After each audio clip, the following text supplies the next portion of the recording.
Hello, Airbus Cockpit Coach here, and welcome to another live stream, a very special one for you today. We're here in Toulouse with the fantastic Aerosoft A340-600. It's a real treat for you today, taking an early look at this aircraft. So it's in pre-release currently, and pleased to have been part of the extended beta testing for this aircraft. So it's the second version of the aircraft that's been sent to me, and yeah, pleased to be able to give this one a show for you today on a short flight from Toulouse up to London Heathrow. So we're bringing the Airbus A340 for Virgin Atlantic back out of retirement here. So we're on the Airbus line here at Toulouse. I'm going to take a look around the aircraft. We're going to have a look at all the systems, the functionality, and what it has to offer for you. So it is really detailed, and of course, this is it's the first time ToLiss has come into the Microsoft Flight Simulator world. As you'll know on the channel, I've been exploring the ToLiss products, and I'm a big fan of those myself. In the other sims that it's available in, but what ToLiss have done here and brought into the Microsoft Flight Simulator now in conjunction with Aerosoft is something really special. So it's a good one for you today. So here is the A340-600. It's a bit of a beast, actually. So what can we expect? We can certainly expect me to be cutting corners and having problems parking, because the last aircraft I flew in the real world was an A319 this week, which probably comes up halfway up to the engine, so and a lot lower. So for me, as an Airbus pilot, one of the key differences I have to get used to is the taxiing and also the flare. So obviously it's a longer aircraft, lots to consider there. But in terms of actually sitting in the cockpit and finding my way around, I'm quite comfortable. It's the Airbus standard approach to the cockpit, and that's what they aim to do. So they're really good, and if you're familiar with Airbus, you'll have no problems really working your way around the systems. The aircraft itself comes with a number of different liveries, so all the main sort of A340-600 airlines out there have been modelled. So obviously Lufthansa are the big one currently. The old and new livery come with the package, as well as Iberia and Qatari livery as well. So there's a few there, as well as this Virgin Atlantic livery as well.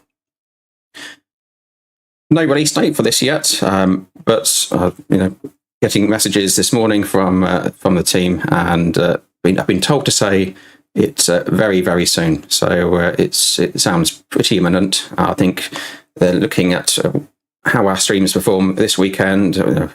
Any bugs come out, that kind of thing, any last minute changes that are needed. But I'm sure this will be available to you very, very soon. No price yet, but I'm sure.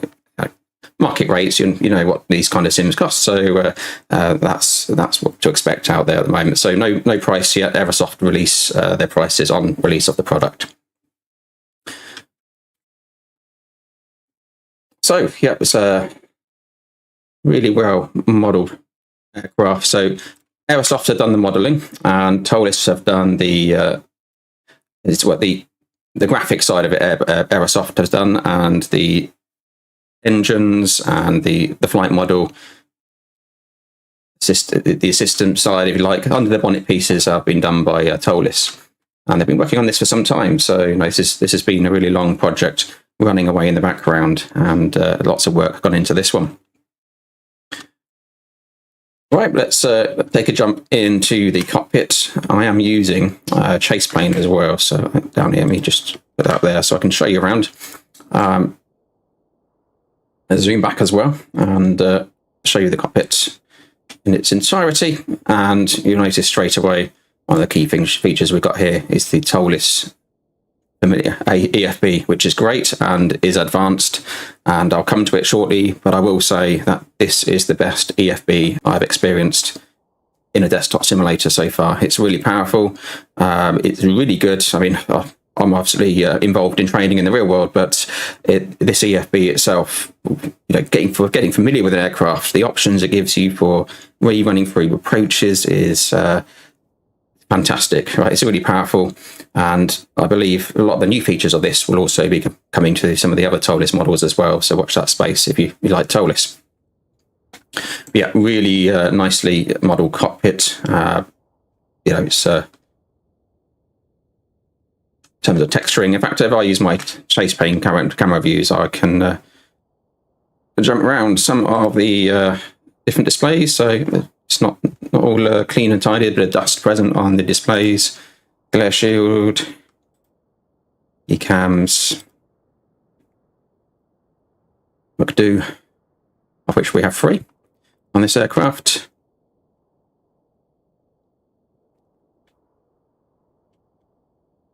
And the overhead.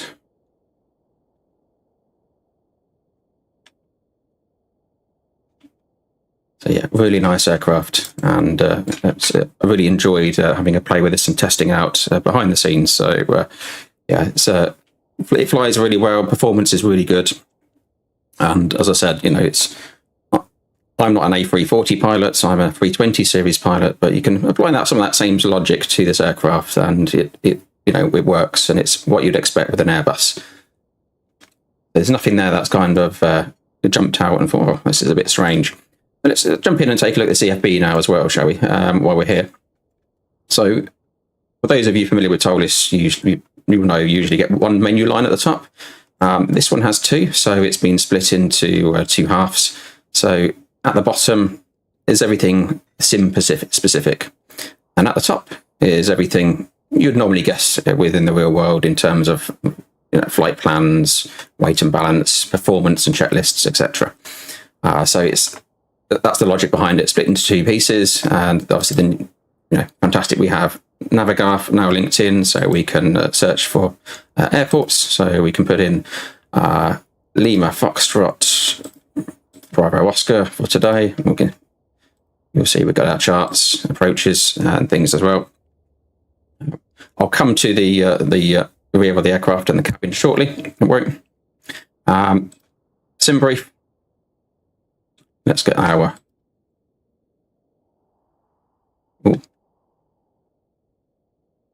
active EFB. That's where this is where we're supposed to reset EFB. It's supposed to work anyway. That's could be a bit of an issue. Weight and balance. Takeoff performance. Again, it's very detailed. Everything you'd expect in the real world. It also calculates accelerate stop distances and landing distances. Checklists all built in as well, so you've got a tickable checklist to work your way through, and that's great for getting familiar with the aircraft. We've got credits, startup situations, and we've got a few sort of scenarios built in here, different engine failure scenarios, but this is a really useful page, right? So if you're on an approach to an airport, you're coming into land, say 1,000 feet, you can just save that situation, name it, and it will appear here in this list. So I was in here last night. Here we go. Heathrow 27 left. I did about 15 plus approaches. So literally I landed, clicked situation load again, and bang, the aircraft just precisely as it was, in the approach, and it just kept going. There was no issues with the sim loading. It was really fast. It didn't stress the system out as I'd expect. There was no crash to desktops, but really useful. But in case we do get a crash to desktop today, we do have auto save on at an interval of 5 minutes, and again we can just load that auto save situation. So hopefully we can get back going again if that does happen, and if in the unfortunate event it does, and load back in. And aircraft state, so cold and dark, that's our current default state for me here, and you can have it engine running, so very similar to some of the others you'll see out there. This is really good for training, so repeating approaches, getting familiar with the aircraft. I really recommend doing this. In fact, if you remind me when we're on approach to Heathrow later, we'll save at around about 1,000 feet, and we can have another go of doing a few approaches, if you like, in the 340. In terms of controls, sim rate goes up to sim rate of 4, gyro sync, those kind of things. Got wing flex strength as well, so you can adjust the wing flex, and also on landing as well when that gear bumps around and shakes the wing. Screen glow, again, you got freeze options. You've got the weight variant. There's a regular and a high. You can also adjust the age of the aircraft and the engines as well. So, ground services. 2 external powers, both connected at the moment, trucks. It's got its built-in pushback, and we can also open the engine cowlings and put on engine covers. I haven't seen the engine covers yet. Let's press that and go and have a look, shall we? Yep, engine covers are on. There they are. Nicely modelled, and we can remove those and open the cowlings as well. There we go.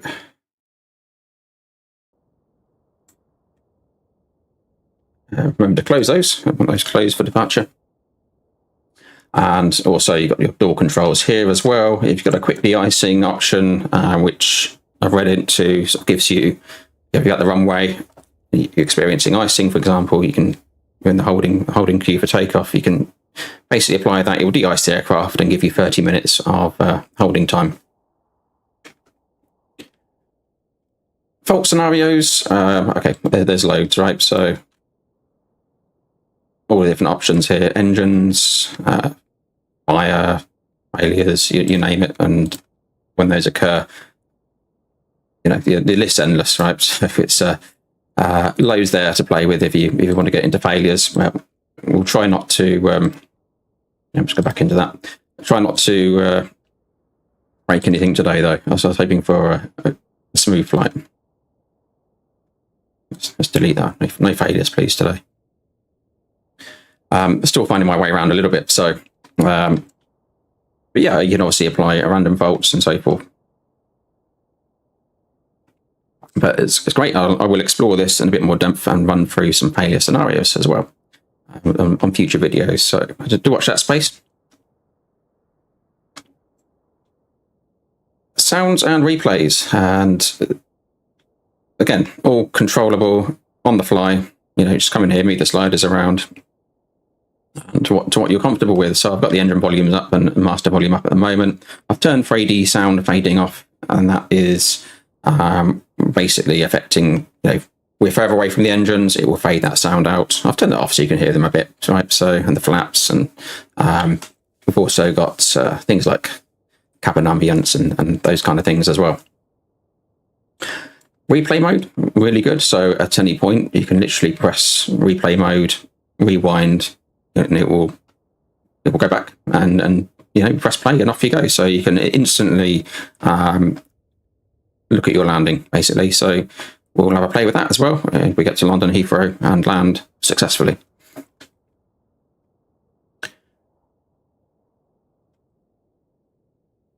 And joystick configuration.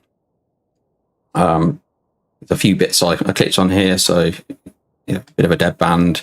I haven't got a tiller here. I'm using the yaw axis of my side stick. Pedal brakes assigned. Actually, it should be on. Pedal brakes should be on. Interesting. Might need to check that out as well. So they should be assigned, and they were assigned. So let me just double check. Yeah, they're moving. So hopefully we got some brakes. That'd be interesting otherwise. You can allow braking one pedal. So we'll see how we get on. Anything could happen. In terms of configuring, sorry, the controls, the throttles, you know, I literally move them to the detent. It says here, click the blue bar there, and it will calibrate it. Right, and it was as simple as that. And you can also, in the cruise, jump to the next waypoint as well. So if you don't want to use the simulation rate to move forward, you can literally choose something out of the flight plan and skip to a selected FMS point, which is also quite useful. So, you know, if you're doing a long haul, and you don't want to sit there flying over the Atlantic, you can just skip to the other side and complete your approach. So that's a whiz around the EFB. hopefully we can get that going as well. But we can also load in directly into the MCDU, hopefully from SimBrief as well. So we'll give that a go. Let's see how we get on.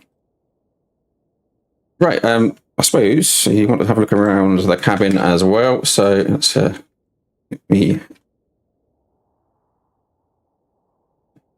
go through the door, shall we? Door one left. Oh, very nicely modelled. No, the aviation magazine there. Look. Virgin planning all Airbus fleet on the magazine. Very nice. Different classes all modelled. Their mental health. Okay, thank you so much. I have Your view out the window. really would love to get your thoughts on. Okay. Which one should I go for? Yeah. This is a long aircraft, though, right? It's So both of you spend a lot of time. seriously, I think it has 440 in this configuration, if I'm correct. But yeah, you get just lots of red seats down here. So as we get into cabin class. Okay, I think it's time to get a bit of power into the aircraft.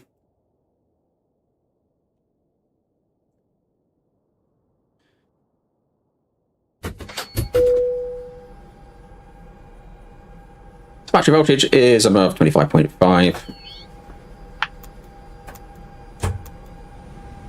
Get those fired up. I suppose we could be the correct thing to do would be to run through the checklist as well. We should do our cockpit safety checks as well, whether radar's off, masters are off. Just check their throttles are working before we get too far down the line as well, which they are. We've also got the reverse on there as well. Gear levers down, wipers are off. We should have done that before hitting the battery button, but there we go. So those are all those things. But in the real world, the checklists usually come after the action, so we run through the flows, then do checklists.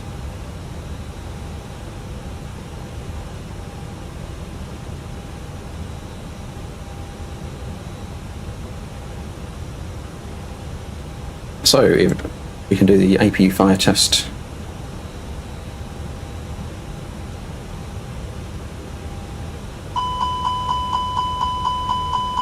Master warning, ECAM, and squid lights are up there. The master on. Give it a few seconds. Get that fired up.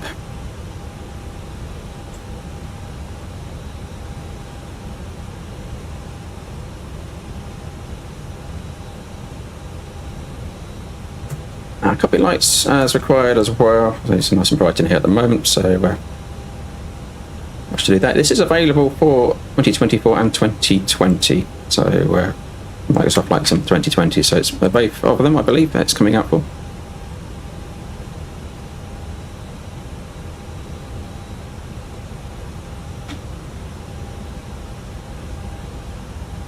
Right, we got shocks on, I believe. We just need to test the pressure. Ground services, shocks on, park brake released.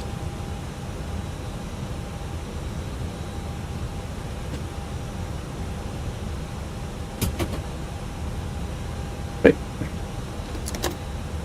Park brake back on. Okay, excellent. He's topping up, but that will come hopefully with loading. So I'll get to that in a moment. Let's see if SimBriefs. Here we go. It's clickable now. We've got power onto the aircraft. There we go. Right, we've got a flight plan, so that works. So the aircraft needed to be powered for that to happen.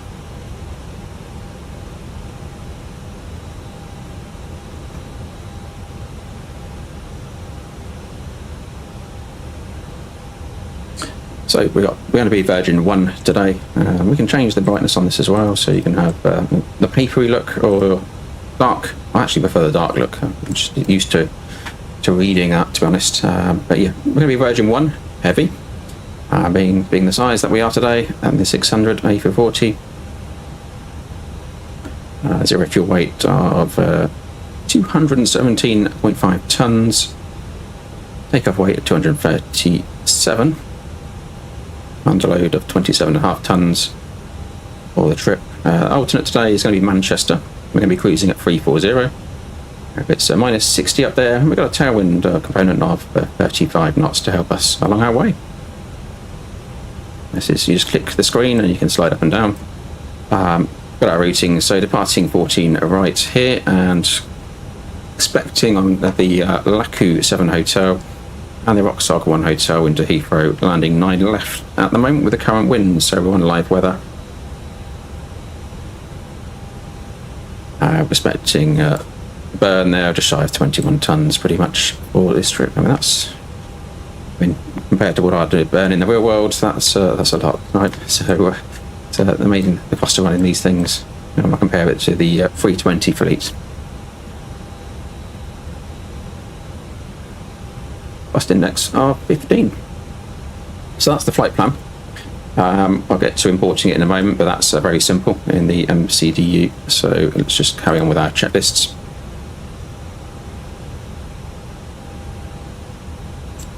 Basically, we would run up here and check all the sides of these. Captain only. Ground control on. And we get the IRS's aligning as well, important. And light setup.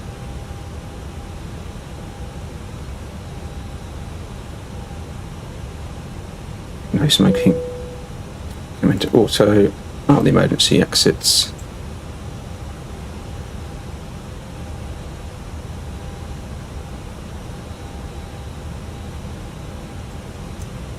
The whole, we need to devote 5 minutes to turning fuel pumps on later, so there's lots of those. Working our way up here, and that's all good for the moment. Happy with these white lights. We'll get refueled first.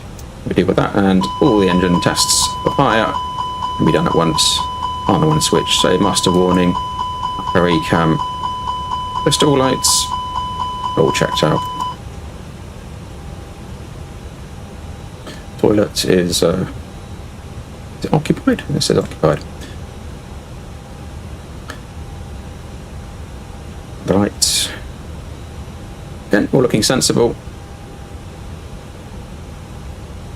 So these would tick off all these things, so we'd run through.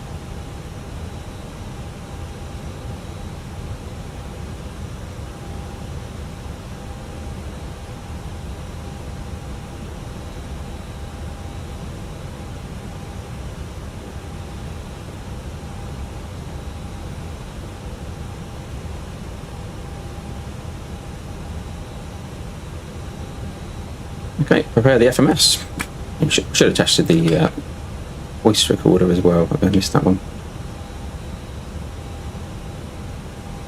Where are you? Funny, isn't it? Used to just knowing where things are, right, in one place, but is there on the other side? On this aircraft.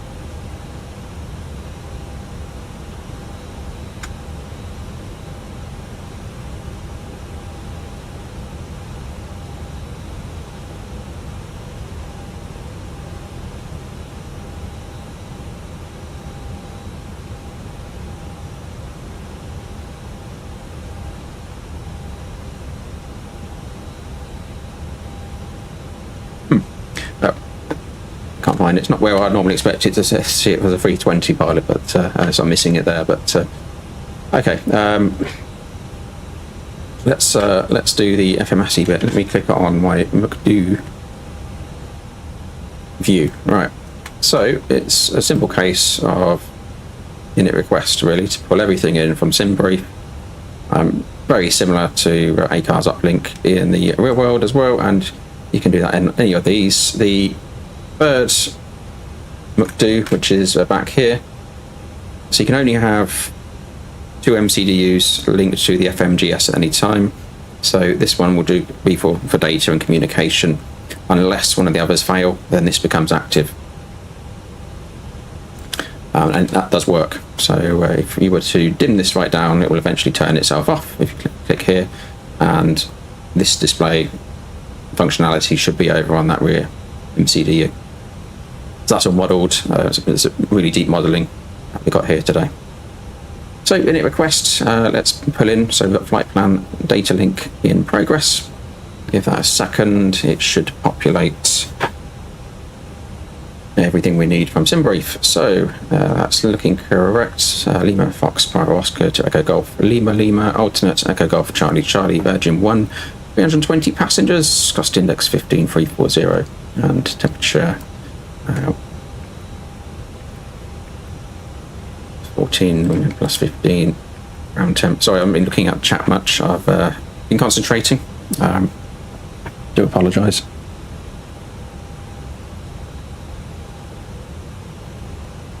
So that's in, and as you see, we've got the flight plan obviously in there as well, hopefully. So we need to check that. We need to obviously throw in our departure and arrival routings. It's a massively long flight, so it shouldn't be too long in terms of flight plan in there. We'll have a look at that and check that out on the navigation display shortly.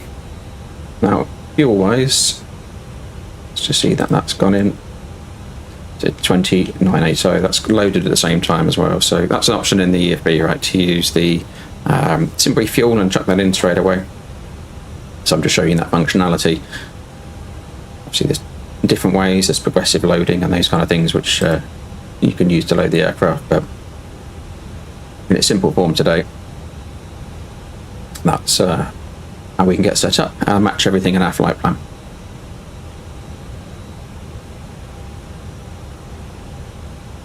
So data's all in, and we bring up the route so we can throw in our departure. So Lima Fox 14 right, Stella the Laku 7 Hotel. Insert. And arrival into 9 left, and which was it? Was it the Rocksock? It was the Rocksock. 1 hotel. I think we'll try a hold as well when we get into Heathrow. It will be Ockham for that direction. We'll give that a go.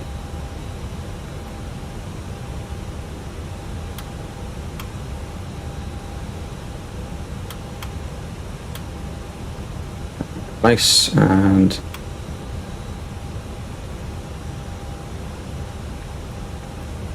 each other. Sock. And we zoom out. It's looking sensible. We've got no lines running off to the other side of the world. That's the kind of thing we're looking up for here. Looks like a sensible route. Obviously, we'd go through a more stringent verification process in the real world. We cross-check it by line.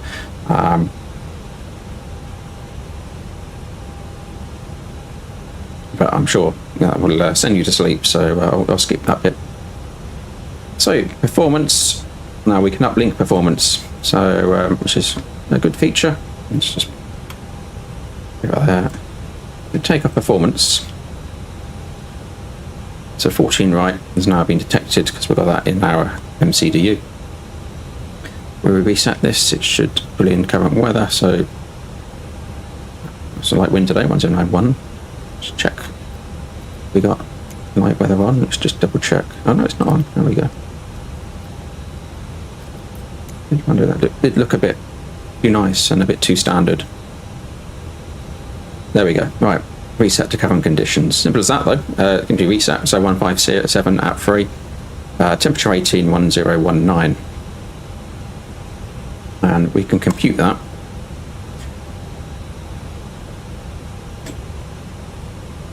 no, we've got config 1 plus F. The 600 series of the A340 is capable of config 1 plus F, as opposed to the 300 and also the A330, which are more prone to tail strikes at 1 plus F. So you'll be flaps 2 minimum for those, but that's not such an issue in the A340-600. 1 plus F is reasonably standard for departure, so we can use that. So we're flexing 70, we've got our V speeds, we've got our trim setting, green dot speed 214, we've got our projected takeoff weights, 368 is what we can take, and in terms of performance on the runway, we've got accelerate stop distance, B1 minimum of 1957,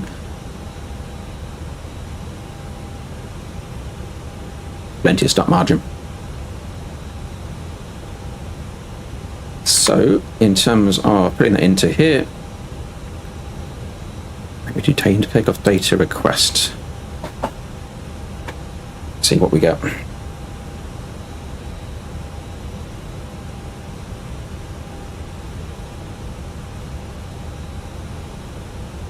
we've got takeoff data uplink.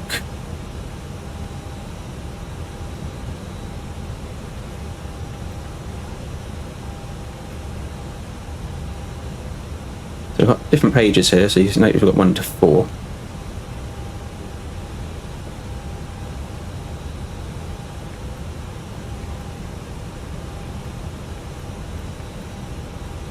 An option. Let's see, we've got flaps 3 there, so I am the flex takeoff, flaps 1 2.7. 14 right, 56, 56, 60 dry. 56, 56, 60, and we have and dry. It is dry here at the moment. Okay, that's the one we want. So we can insert the winds though. The winds didn't uplink in 57 at 3. 57 3. Or that in, we can always enter on the fly. Correct, flex 70. Engine out acceleration, thrust reduction, acceleration and transition here. Okay, 214 as well on the clean speed. That's always a good check to make. We would do this, that's a good one to do in any sim. Make sure your clean speed matches what your computer matches for your calculator. So you've got 2 separate computers calculating. The check of the green dot speed will tell you if you've got some problems with your calculations. So they match. You might find them being 1 knot out or so due to rounding up and down, but if you've got a big difference there, then go flying. Okay, so performance, that's done.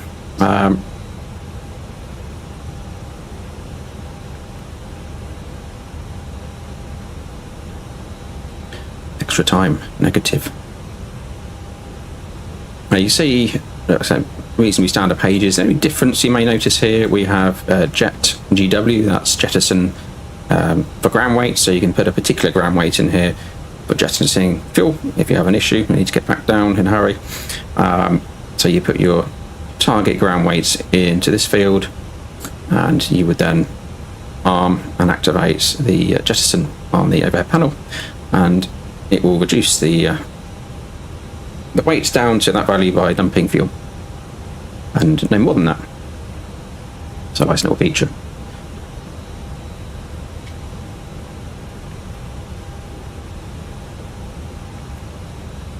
It will copy the active, and we can of course plan to come back into Toulouse if we've got any problems today. So new destination Toulouse, and we'll come back in onto 14 right on the Zulu approach, no star. Insert that. We would also, normally in the real world, put our performance data in, so you can do that for the runway as well. Roll that in, and ready to go.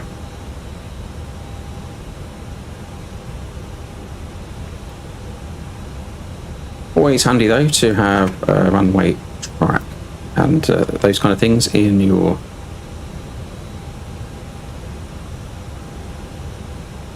fix info.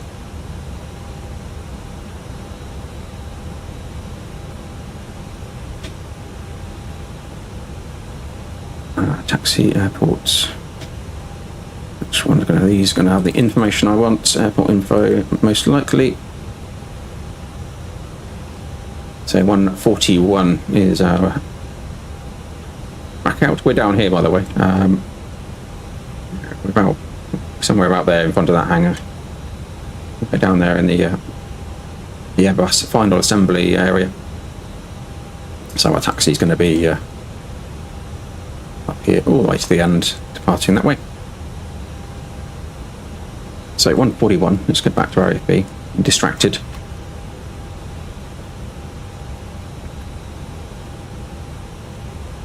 Okay, that's in. Yeah. Line select left side, and we can go Lima Fox Bravo Oscar. 14 right. That's the reference point. 141. We got runway track going out as well.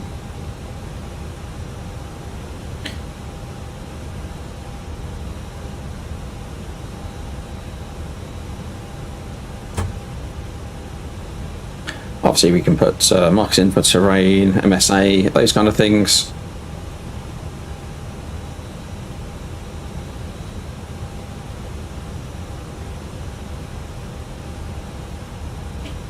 I'll leave it as that for now. Plenty of detail on the channel if you want to look at MCDU setup, so there's loads there. All the fancy stuff we draw on our displays.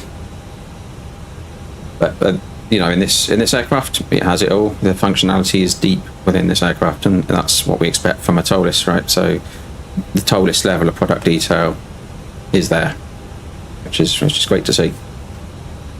You've got to be aware and tear as well. So imagine adjusting the age sliders of the aircraft, this sort of alter the paint missing and things here on the comms panel, the RMP.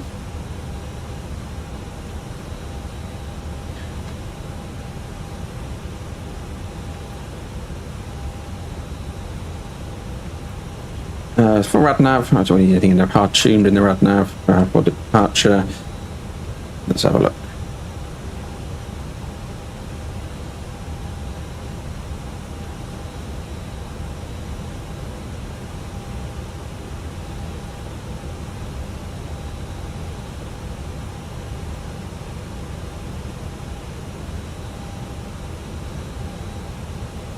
Pretty simple, really. It's spin back round.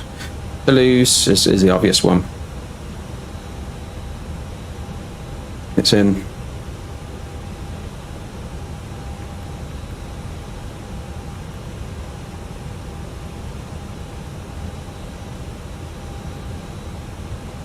It's in auto tune. I'll leave it in auto tune. And the inbound, so the departure course as well, so 141 is in there as well. There.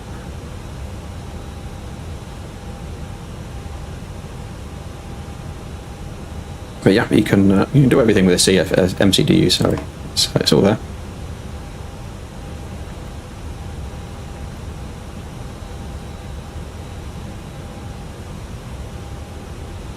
I can get the bit of APU bleed on as well now. Get some air flowing around the cabin. The fuel's in, so we can start our process of clearing all the white lights out. Lots of clicking. Now, you should be doing these main standby going across, and then when you turn them off, standby is off first, then the main's off. So you're not activating the pumps. So there is that logic there. So main's on first, then standby, and then standby is off first, then main's when we arrive. So it's a sequence to that. Just so you're not activating and cycling the standby pumps unnecessarily, which is all modelled.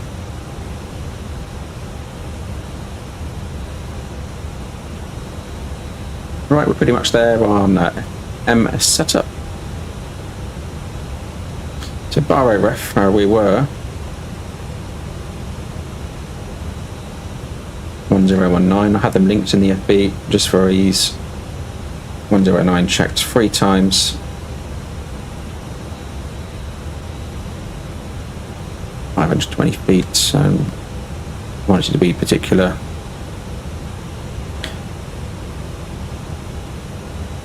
We could check out that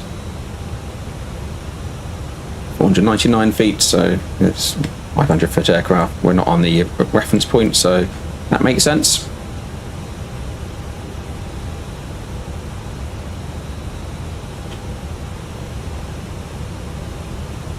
We will need the chart up before our departure, so we start doing our FCU page. 4,250 knots below, flight level 100. Straight ahead to 1,000, turn right. Up to Baku, basically, so 4,000 in there. Constraints, bring the range down. First officer would do the same as well on their side. We'll get these tuned. Usually have them on VOR for reference, and we are using VORs on departure here. Toulouse. Excellent.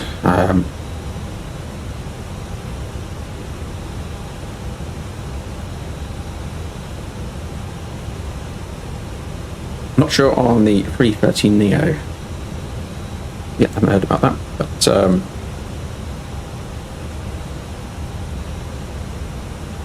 sure it won't be far away.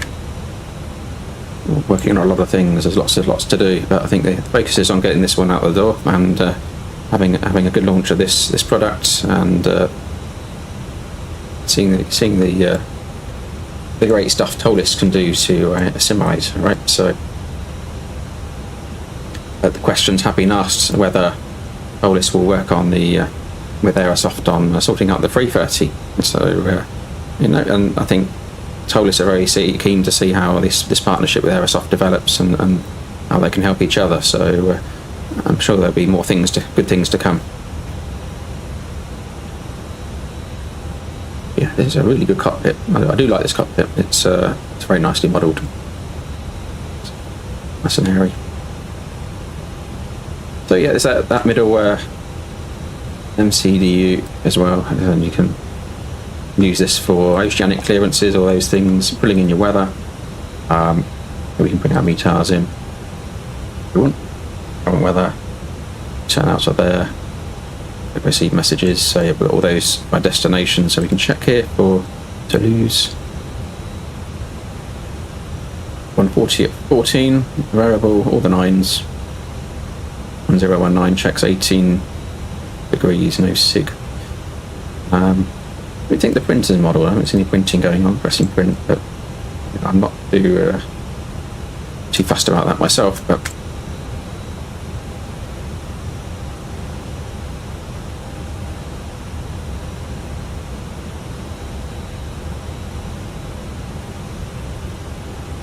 yeah, pretty nice aircraft. A quick peek outside. I've got Rating Instructor around.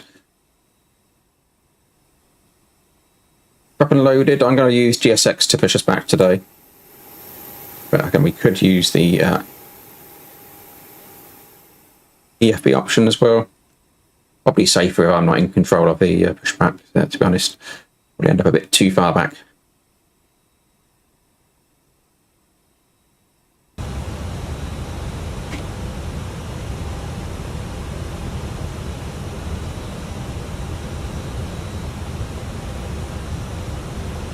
Okay, let's see how we go. Directors on, not required. Again, masks, this is a good thing, so if you click this, I think sound turns off, sound on, so you can put your headset on, set on, no noise, set off. Now we've got the mask. All modelled. Window opens as well, there's a bit of fresh air.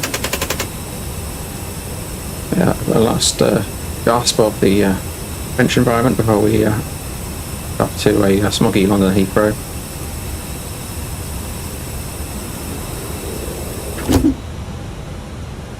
nice, nicely modelled. We can have a play with the blinds, the window blinds and things in the cruise. Get up there.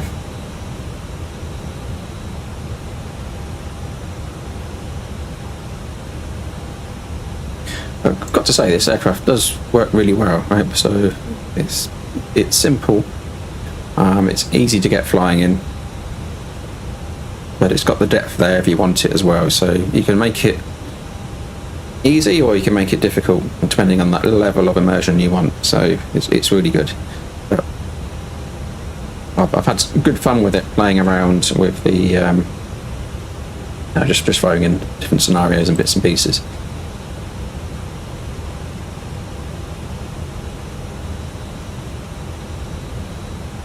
So let's run around here. All these things are off. Landing gear, gravity extension. So we would check that the red pins in there and that it's guarded. Nearly down, so it's all good. Okay, before pushback. So load sheet, we have checked takeoff data. We've checked. We could do in our takeoff config. Now we usually have the flight plan over there. So you've got essentially 3 McDo's, different things, all independent, which is great.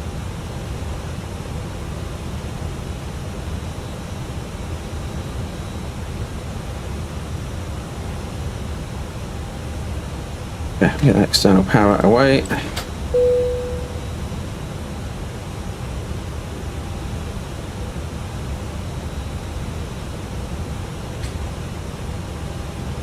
I'm not going to use ATC for this one today, just to keep it simple and so we can concentrate on the aircraft rather than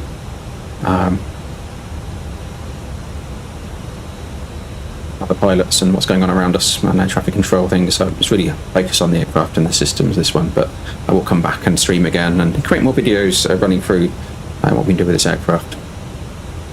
And I'm sure we'll be streaming it again we can use say intentions, we can use VATSIM, all those things.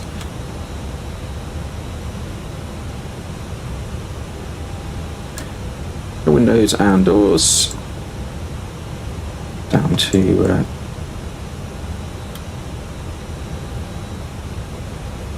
full page, all closed up. Excellent. E can come on.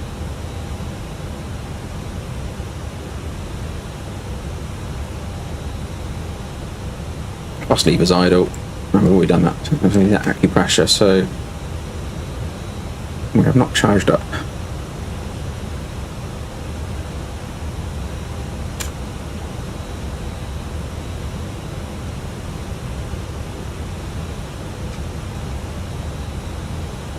Normally opening one of the cargo doors. Let's sort that.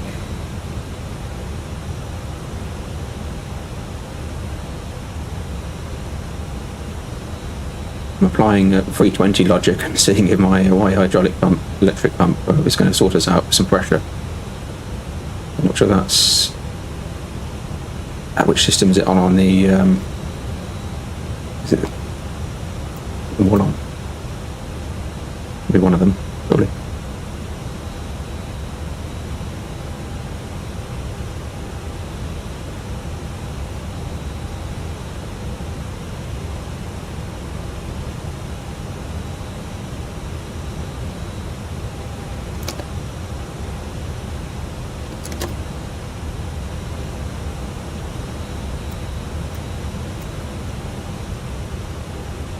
What's the 340 charge mechanism for acupressure? Anybody know?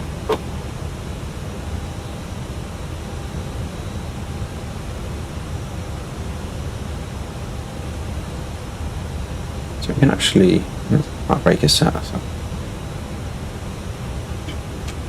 because we haven't got much at the moment.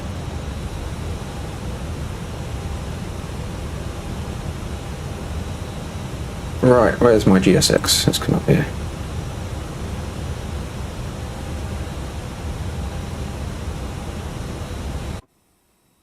Good activity.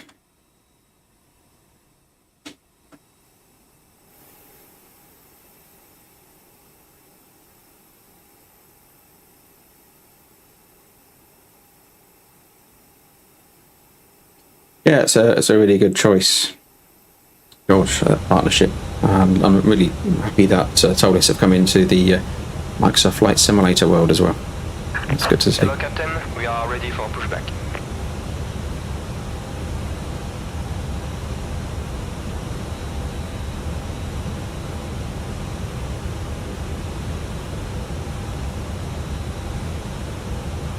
Disappointed my new headset didn't arrive in time for this stream. It's being delivered imminently, but a few issues with microphone. Check completed. Bypass pin inserted.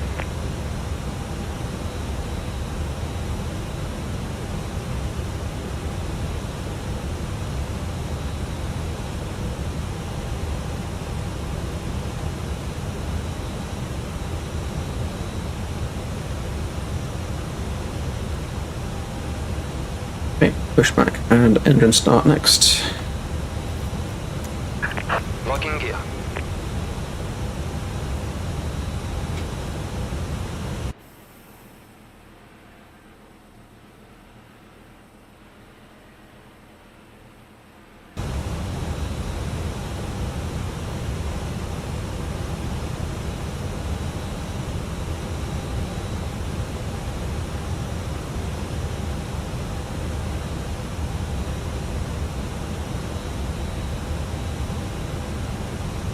So here we want to be nose right, tail left.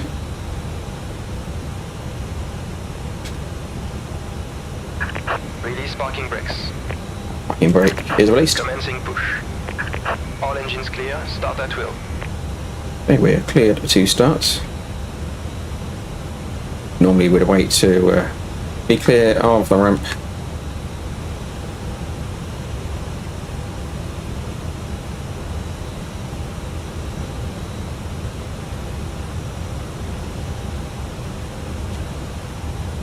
Right next to us is awaiting engines.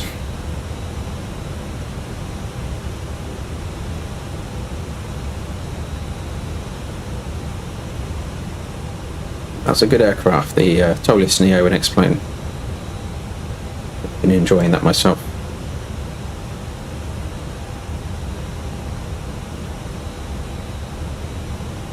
Right, we've got lots of engines to start, so we better crack on with it. I select ignition start. So in terms of other aircraft, Airbus aircraft is not too much different. We've got the APU bleed arm. Start one, you'll see we get the start box here, that's the FADEC coming alive. Once we get to 10% of N1, we then start the next engine and so forth. So everything with the A340, you know, it's the same as any other Airbus. It's being managed by the FADEC. So any issues, the FADEC will deal with it. It will shut it down. It will crank the engine if required. Reattempt. So we're in a monitoring capacity here. Fuel's gone in. EGT rise. And there's that N1 coming up.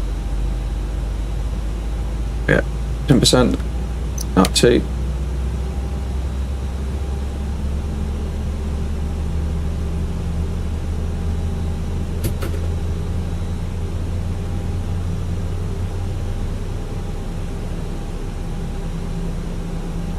Engine 1 about.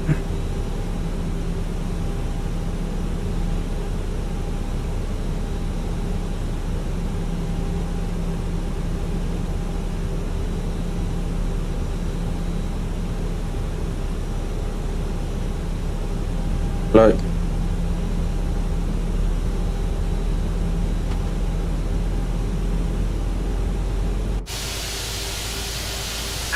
Set parking brakes. Unlocking gear. Right, we'll set that. So, start 3.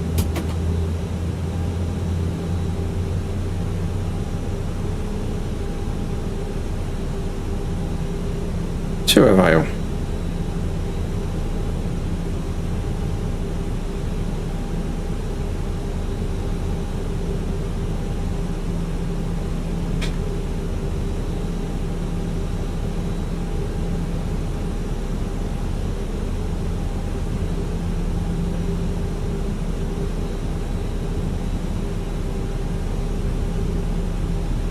Fuel flow. Tow truck disconnected, bypass pin removed. Left is clear, right is clear. 10% on the M1, and the last one.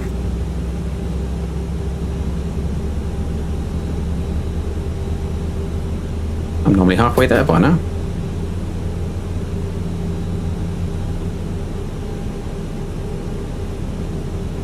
Rating avail.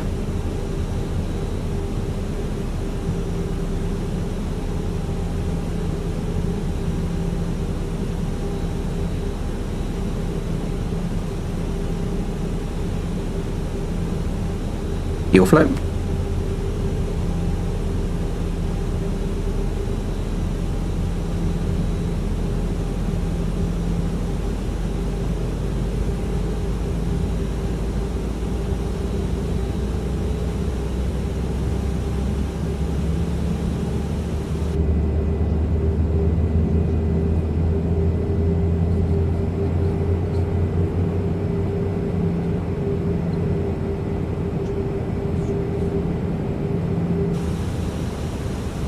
All in avail, all good starts. Right, let me select back.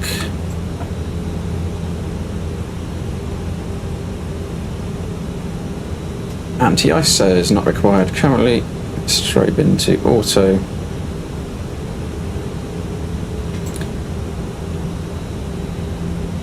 ECAM status. I normally do the weather radar a bit further on, but or click spots and those kind of things later on. We'll be very busy trying to keep this thing off the grass later on, I can assure you. So we should put the seatbelt sign voiced that somewhere on the lines.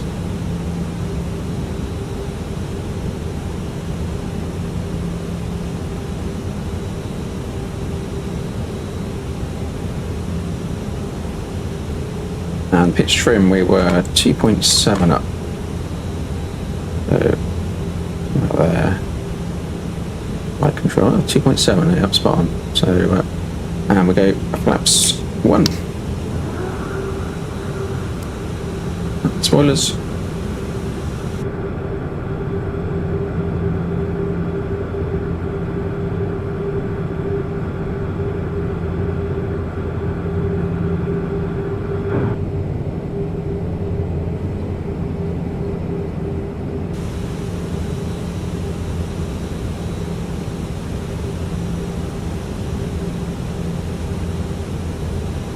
And we start our taxi.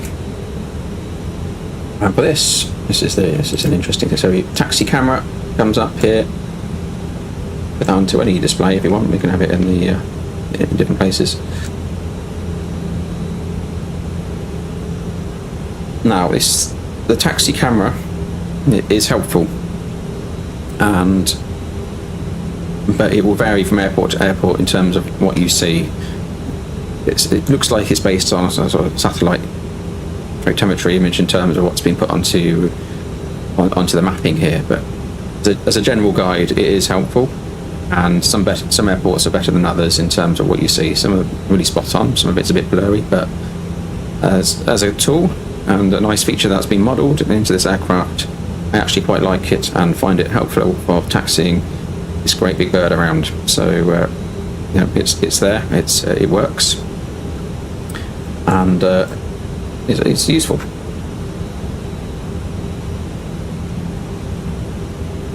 Okay, let's get our taxi light on. I think we're ready to head to London. Excellent. Right. Get a deer switching switch somewhere I have. The normal. And we're finished with the APU, of course.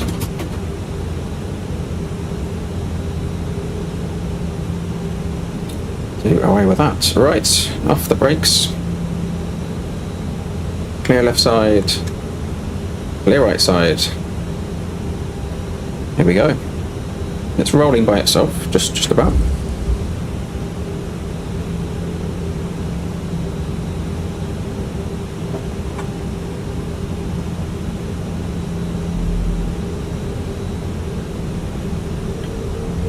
applying a little bit of thrust, help us along the way.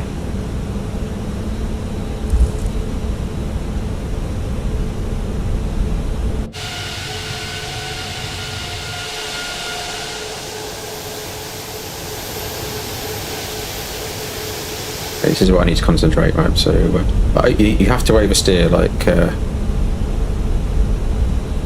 massively. We're actually going the right way. Familiar with the airport, but not the Airbus side of it.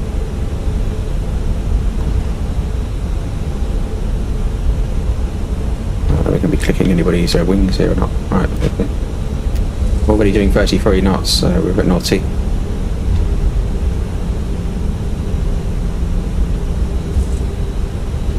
Here on the right. Just bring the speed back for this turn. Be turning this so too fast. Right, you've really got to come right over, swing the aircraft in. Takes a bit of getting used to. But this is very useful for working out where your nose wheel sits beneath you.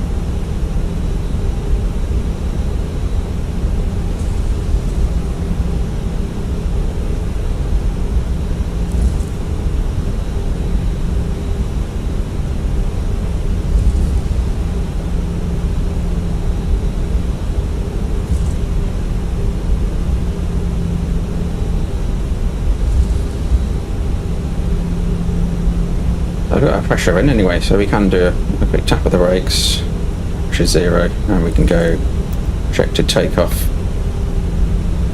on the brakes, cabin a ping, and check takeoff config.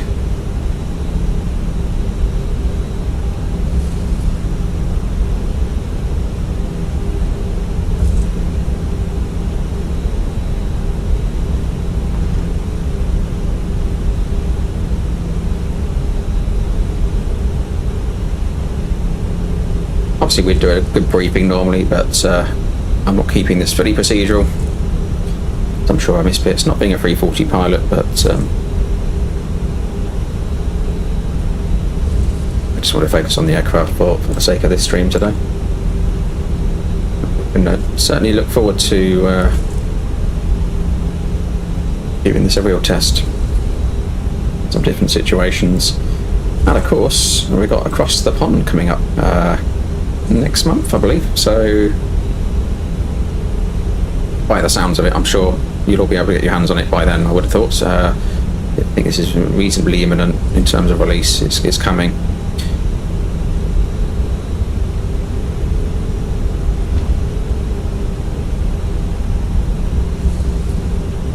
TIRA on now, just a bit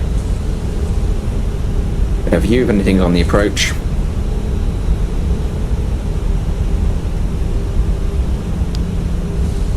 Turbine with a radar as well. So sometimes you can see the line here. It's not too fast, it's idle. We're breaking the rules here.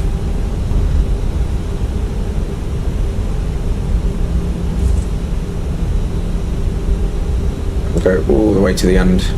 Hopefully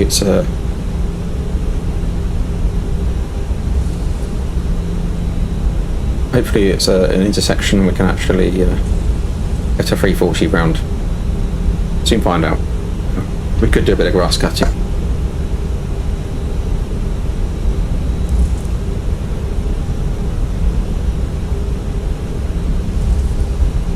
Yeah, so sometimes see the line here on the taxiway a lot more clearly. I think it's very bright concrete surface that's been modelled outside, so it's not so much on that one. So you will see variances in that. Right, I need to pass right past the turning, bring that speed back.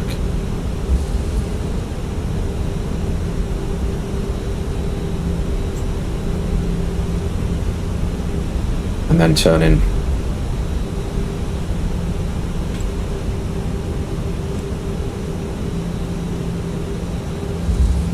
And then go too far the other way, that's the problem. Sensitivity settings. So yeah, it's a bit of a challenge pushing this thing around. Right, approach is clear. Let's get lit up.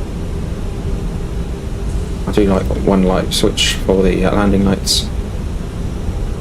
To our TARA, and we have 1 and 2. Are off. We're 1-4 right, full length confirmed.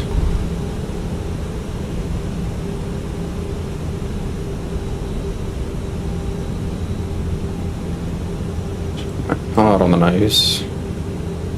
Just knowing when to release it. Pull it forward a little bit so we can straighten up. Yeah, taxiing the 340 is an acquired skill, definitely different to the A320 series.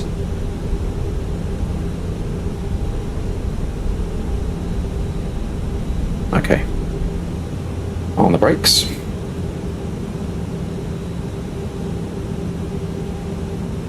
So, camera off. Will be very helpful to us shortly.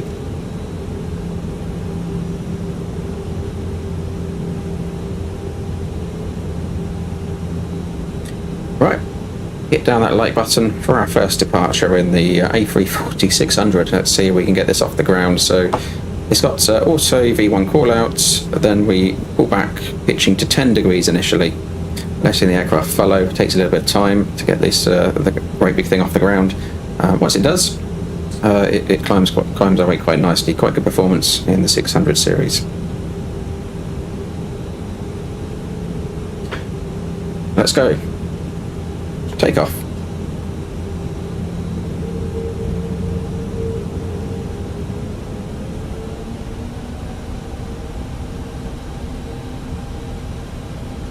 Engine stable. Manflex 70. SRS runway. Auto thrust blue. Thrust set.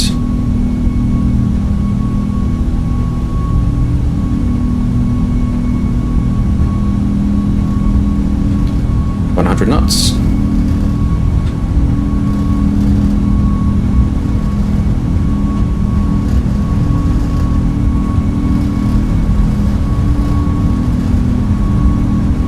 V1 tight. Pitching to 10.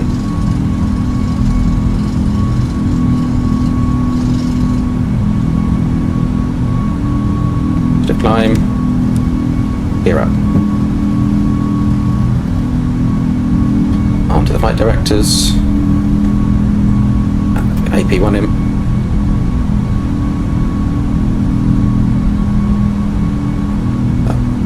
That's early right turn.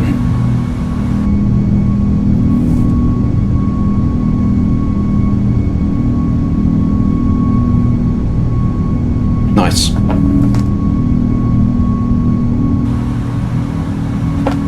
Okay, we've got a lever climb. Got a positive speed trend. Thrust climb. Auto thrust.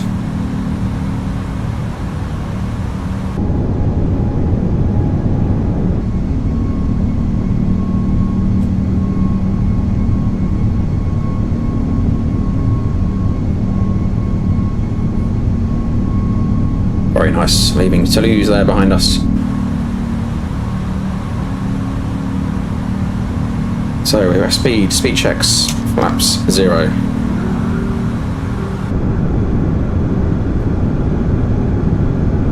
And we need to get the packs on. I'm going to get told off by the system shortly for packs.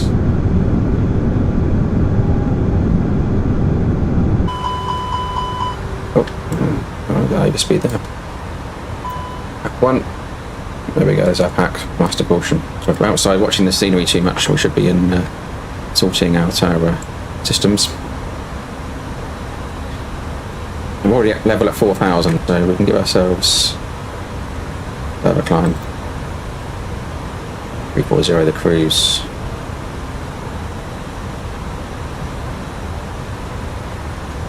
Let's get it up there. Let's climb. 340 blue. All standard. Checked once, twice, 3 times. Passing at 4. Checked. Of course. Down. edging out a little bit.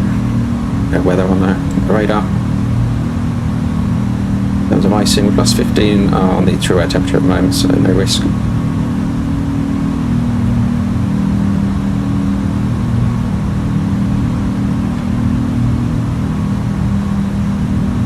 So as a situation, we could do Lima, Fox, Bravo, Oscar.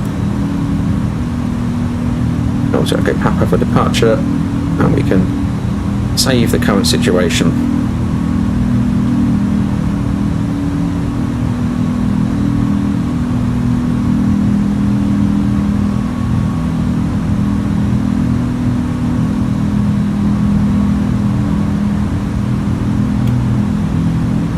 Edging out.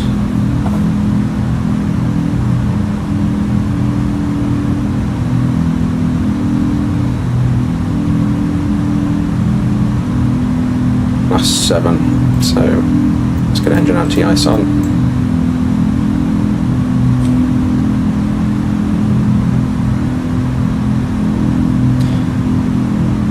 So once you get to, there's a few very specific bits in terms of the A340.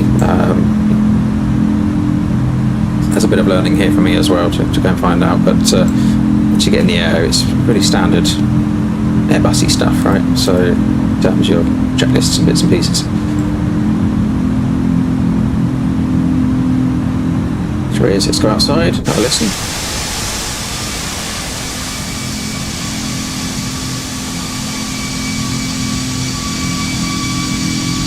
There's one long aeroplane.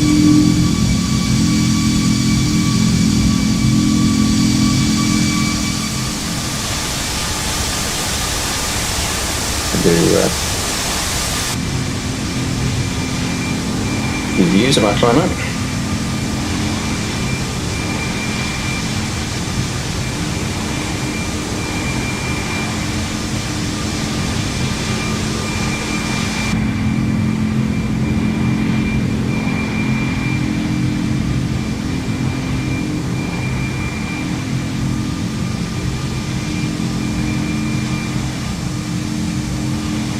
I saw the wings flex up there. Weight of the aircraft.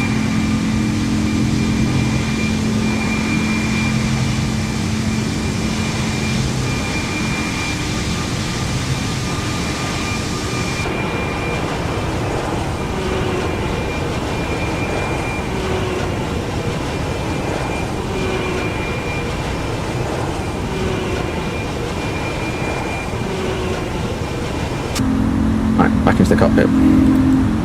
Engine anti-ice, so we're through the cloud, this layer anyway. Come off. Put us on here. And we can clear out fix info. We did put fix info in, didn't we? Or, yeah.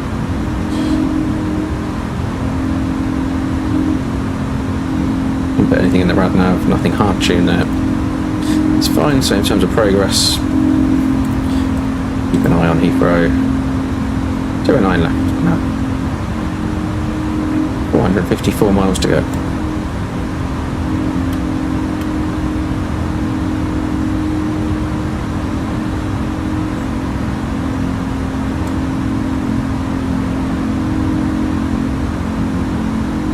I'm finding performance really good. So I haven't had a single performance hiccup with this aircraft at all, and we'll see later when I get to Heathrow and I throw in some of those.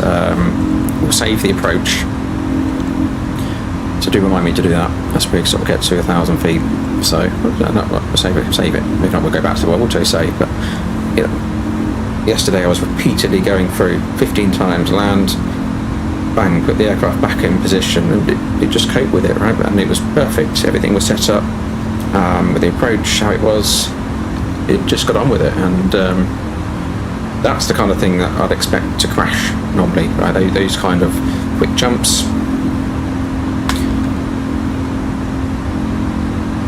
It comes around. Let's put some blinds down so we can see how they look. One's not directly in our eyes, but for those that are interested in blinds. There's another one back here as well. I'm going to get that one. Yeah. Here we go. Bold lines. Nicely modelled. The sky can be obviously very bright. Do tend to happen down a lot in any aircraft, to be honest, even if you're flying away from the sun. It's just however that we've got the sunglasses on. But I'm using chase plane, so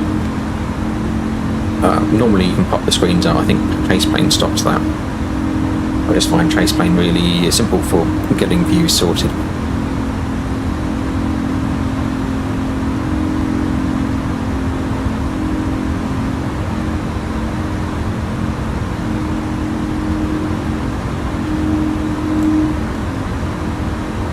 So yeah, in the EFB obviously you can put your Hoppies CPDLC log in there, the sim brief.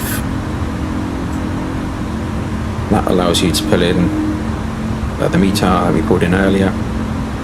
So the CPDLC is also fully functional as well. You can use that. You can use the bird do down here, which is very useful.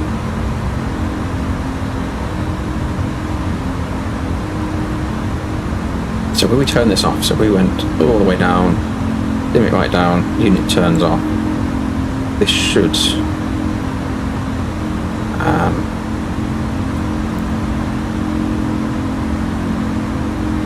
is it init? Yeah, so we've got init here now, whereas before we weren't able to have init. So that then becomes the second MCDU link to the FMGC GS. Comes back on. Back off again. Yeah, so that's modelled.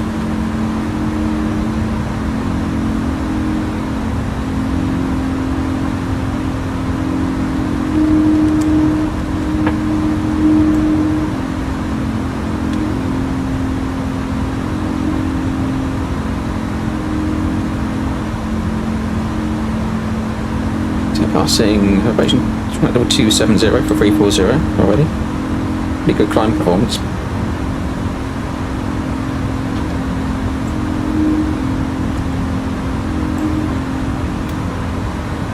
These switches.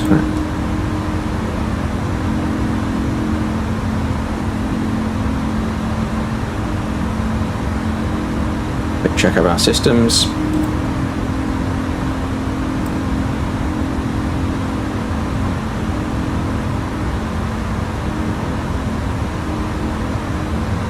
There's a lot of temperature zones.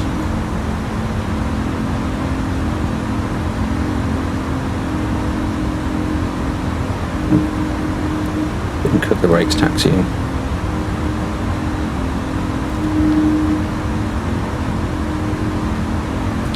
We've used 4.3 tons already.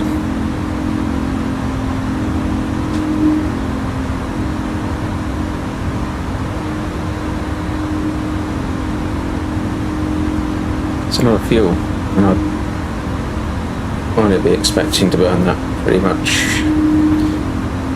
to get back in an A319, right? Let's go with that same distance.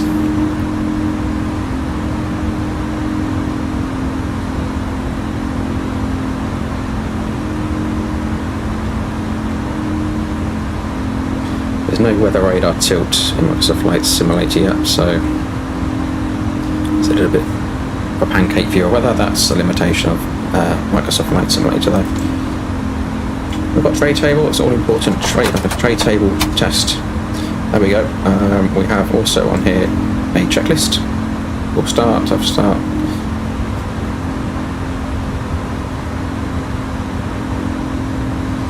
Nicely modelled.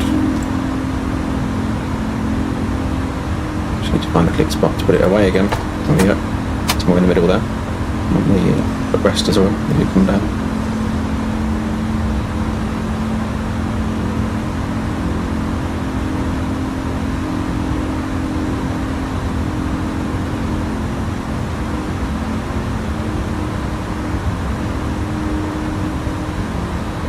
Routes. Have to go one right, so don't the right one. Go right. So we're going to head up. Western France, West Peninsula, just to the east of Jersey, and descend by Rockstock into London Heathrow for a minor lift. Sounds like we're at top of cruise. Yes, Mac Alt Cruise 340. Oh, no, that big spots. Alright. That's the kind of time when you expect the tray table to come out. Right, I'm going to take some of these blinds away. We've kind of overdone it with blinds. A little bit. We'll have a look outside.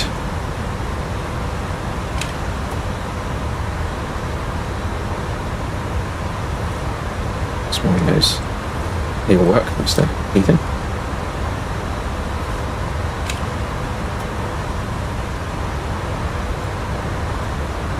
Excellent. So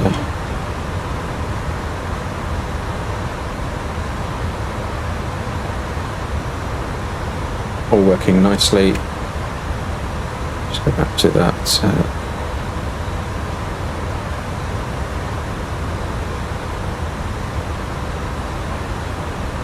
Situation save.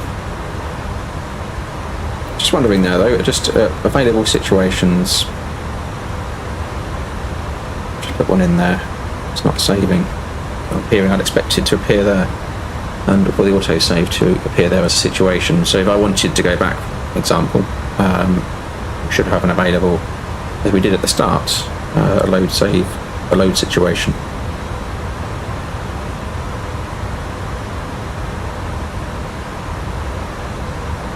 Neat situation. So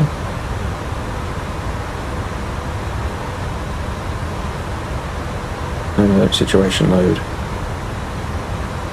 Don't do that.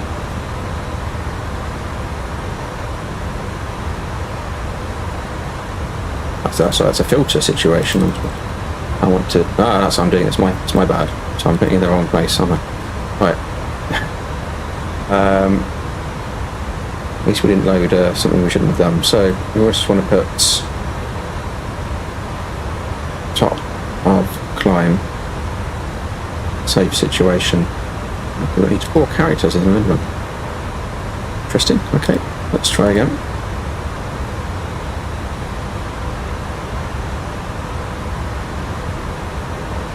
Top of climb 1, save situation. There we go. TOC 1. That's in there. Shape was. We can come back to that and know where we are.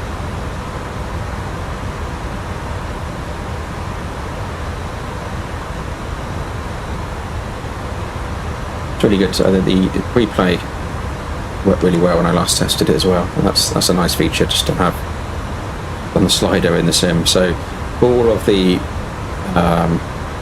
model here is internal to the sim. It's got its own WASM running, and there's no external app like you'll experience with some of the other add-ons out there. It's all in sim. So you just load in, everything's done through that EFB.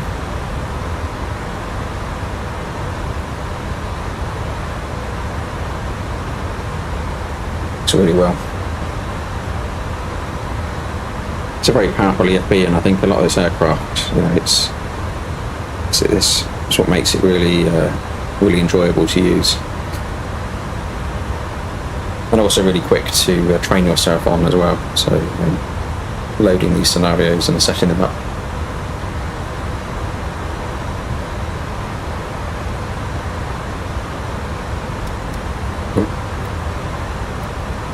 Tricky spots. Right. Have we got any seat noises? Playing around with those. Sliders.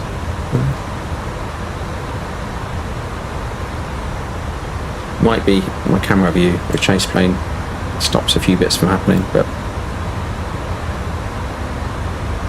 they've got that tailwind, so we've got 53, 54 knots and just off the tail, which is nice, blowing us along our way.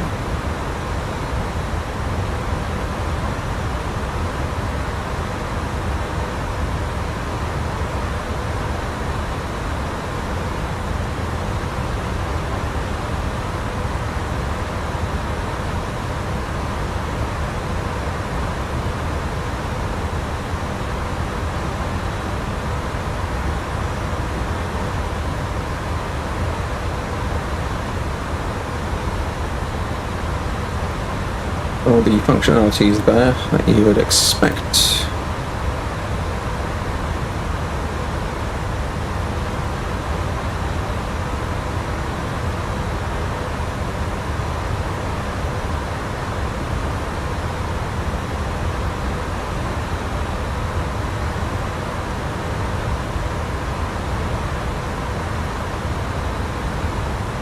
I think that's really important. So a big part of airbusing is the MCDU. It's a very powerful tool which is very useful if used correctly, and that makes the aircraft you fly and your experience a lot better as well. So that fully functional MCDU coupled with this really powerful EFB, I think make this aircraft great, and I think people are going to really enjoy taking this across the pond, you know, long haul flights, some interesting routes out there, and it's a nice aircraft. It is a nice aircraft to fly once you get used to it. Coming from my world as a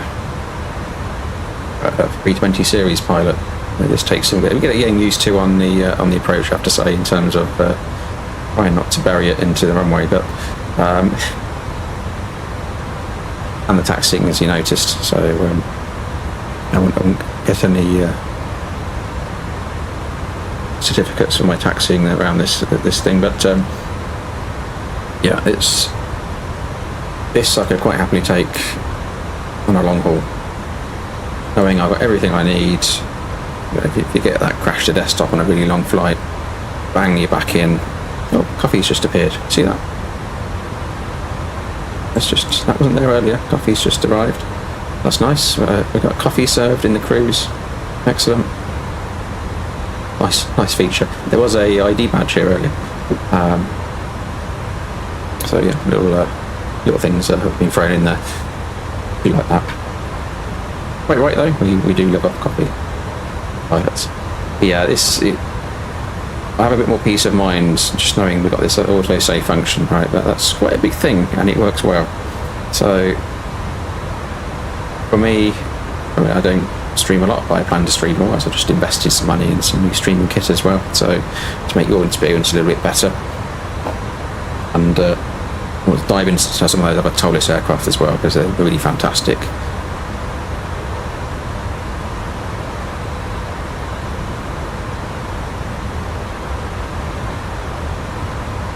Can talk a little bit. I'm just going to. So I'm on the beta tester Discord, and we just jump into that. If there's any questions that I can't answer in relation to the aircraft, I'm happy to take those away. But I can drop them there, and ToLiss and Aerosoft can pick those up. But let me just. It's quite an interesting post earlier in terms of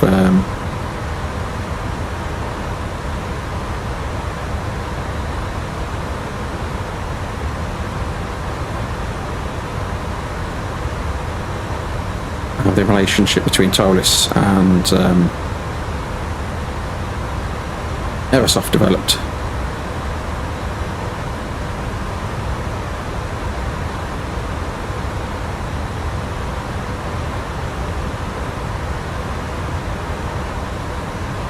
Just trying to find it.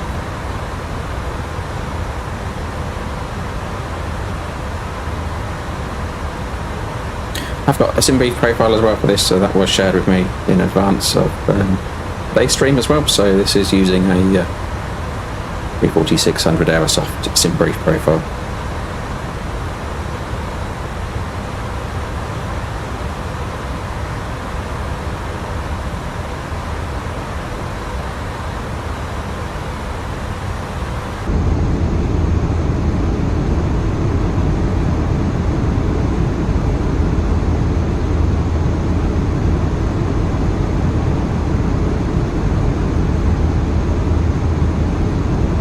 I think basically Aerosoft and ToLiss met at one of the expo shows, and they reached back out to each other. I think see they're interested in working on the project, and ToLiss went away and did some feasibility checks. That took 6 months, you know, to see what could be done. Came back and said, yeah, we can make this work in Microsoft Flight Sim. And from that point, the project was born, and it's been in development for a long time. So this stuff takes a lot of work, but there's so much granular detail that goes behind this, and I can certainly feel that, you know, that flight model with the ToLiss product. It's fantastic. So there's a lot of depth in this, and I'm really pleased. It's, you know, ToLiss are partnered with Aerosoft and can bring us a fantastic product into Microsoft Flight Simulator. So yeah, this one I'm sure it certainly sounds like it's been a long journey, but the end product's looking fantastic, and they've done a really good job with it. And we'll see more of that. We'll be making videos on the channel and future streams where we'll take it through some of these failure scenarios, getting out some interesting destinations, and of course this opens up some long haul routes as well.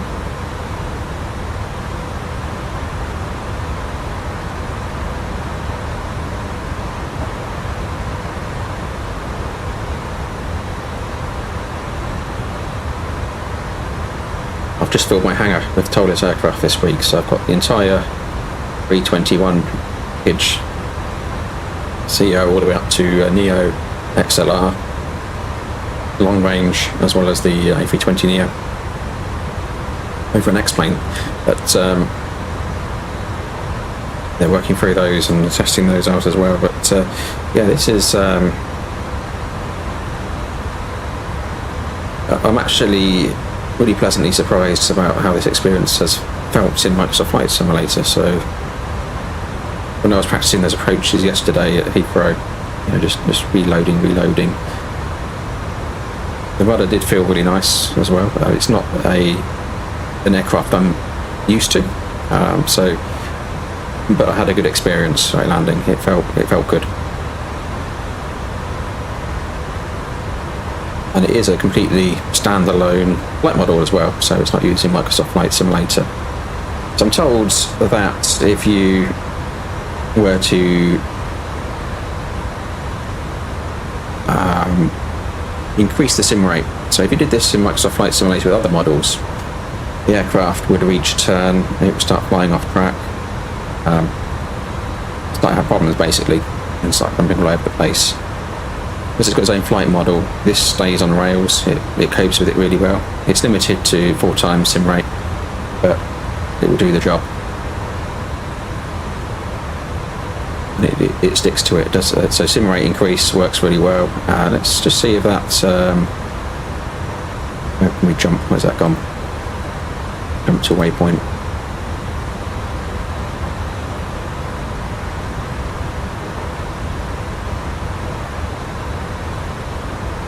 Where's that gone? That was available for cruise, wasn't it?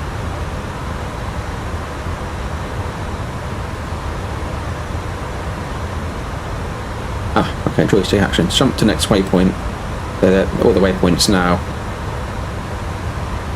On a flight plan, we can select one. I'm not going to do it because we want to fly. We'll take shortcuts, but they're all in there. We select that. That should light up blue. And it will jump over. That's really good. So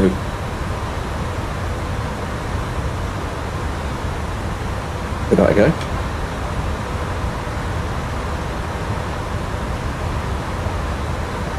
At some point, so lots to test out with this.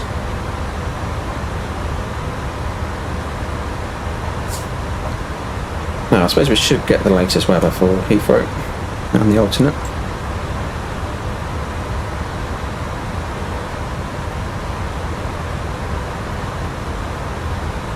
Let's take the meter and be an ATIS because we want that similar line.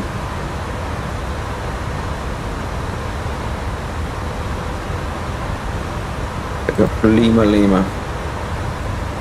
So London Heathrow, we're 110 at 6 on the wind, all the 9's overcast 1000, temperature 9, dew point 7, 1026, and temperature becoming broken at 900 feet. So 1026, I can throw that in. Yeah. So reasonably low cloud. It's Cat 1 conditions though.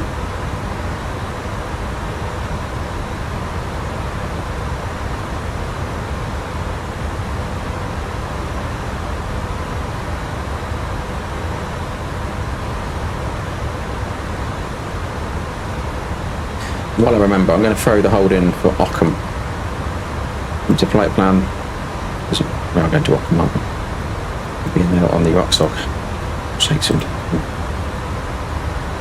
There we go. Ockham hold, and we want the database. 328. It's the database, yeah.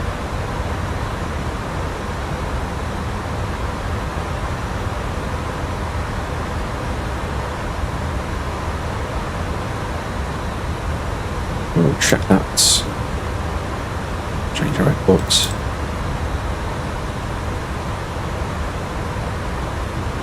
Okay, Golf Lima Lima, enter, and standard terminal. I will.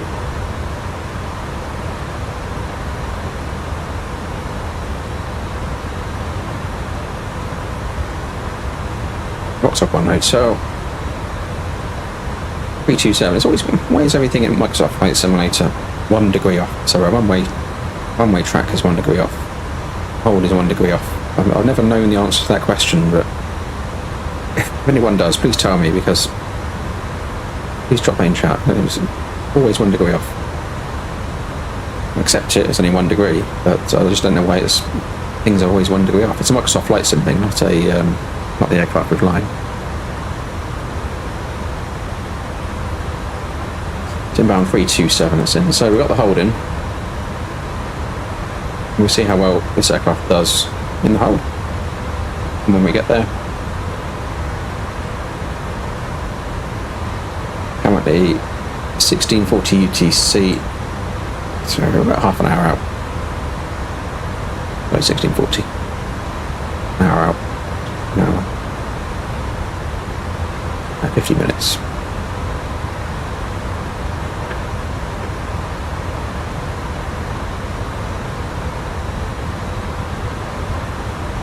TJ, no, it's not wise to fly without coffee. Always got the coffee on the go. Usually pre-ordering before we get up, just getting on board. I'd like my coffee at top of climb, one before we get going. Coffee is important as Jet A1 in the aviation industry. Really surprises me, there's loads of pilots who start coffee companies. There's a thing with aviation and coffee, but I see so many pilots starting their own coffee business. Then they end up giving up flying to sell coffee.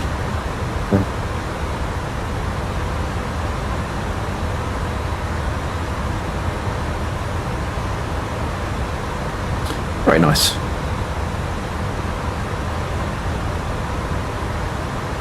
I could get used to A340 off to exotic destinations, just sitting up here for hours on end. I guess it's an option, in terms of career move, but I really like the bars of multiple sectors. It's hard work, but I do enjoy the 320 series and my work-life balance, the time I'm at home.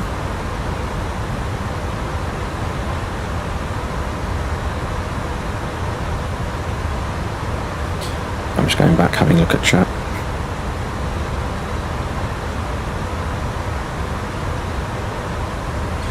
Yep, from Boeing, A1 to selling Jet A2, absolutely, TJ.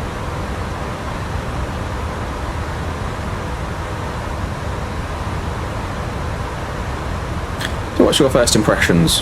Just anybody got any first impressions of this aircraft? Throw into chat. Interesting to hear what you're thinking. Is it something you want to perhaps consider for across the pond?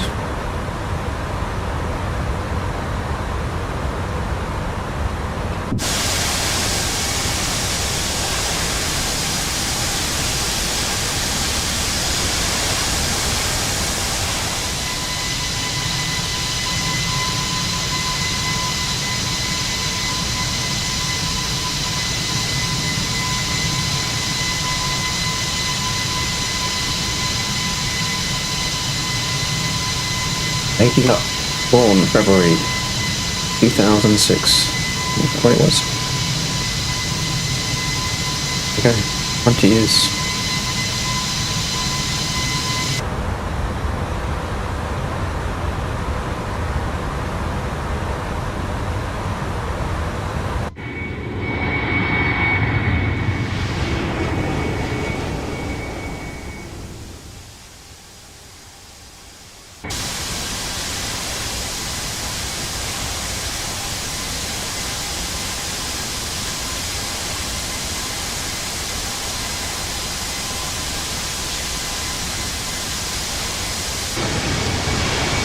Some of the other flight model, you know, the liveries as well, come with it really good.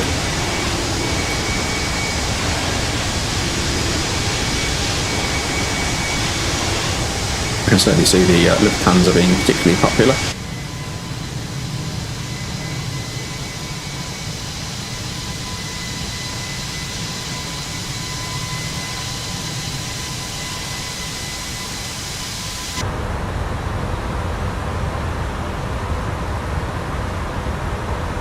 Approaching our equitime point.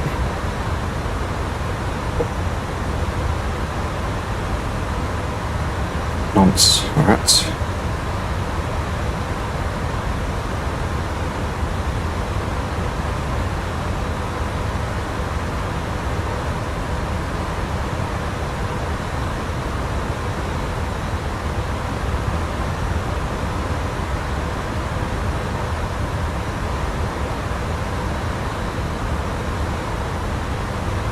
Oh, I do need to do a shout out to Gareth, channel member Gareth, who at this time is on a Aer Lingus A330 to Cancun from Dublin. So enjoy your holiday, Gareth. You mentioned that in Discord, I'll give you a shout out. So there you go, enjoy your holiday, Gareth.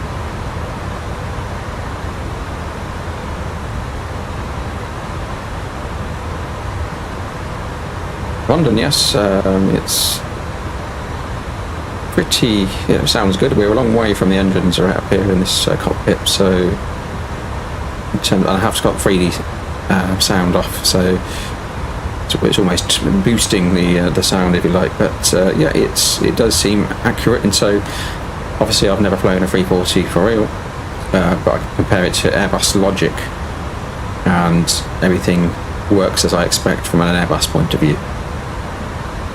In terms of engine parameters, well, it responds well. It's in terms of fuel burn and things that I'm probably not the best person to advise on. But there have been 4 A340 pilots working on this in the background as part of testing and development. So, from what I'm hearing, it's a very accurate model.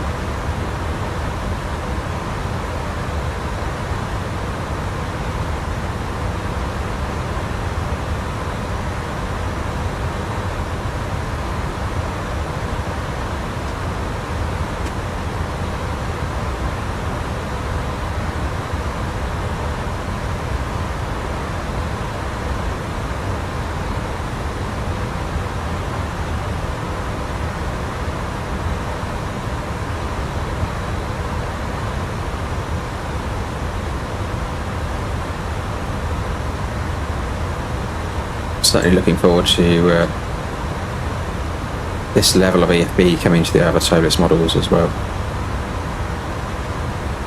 They've definitely raised the bar with this EFB.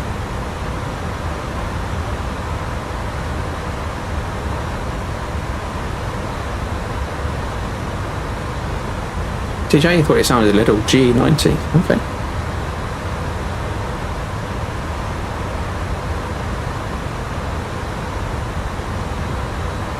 interesting.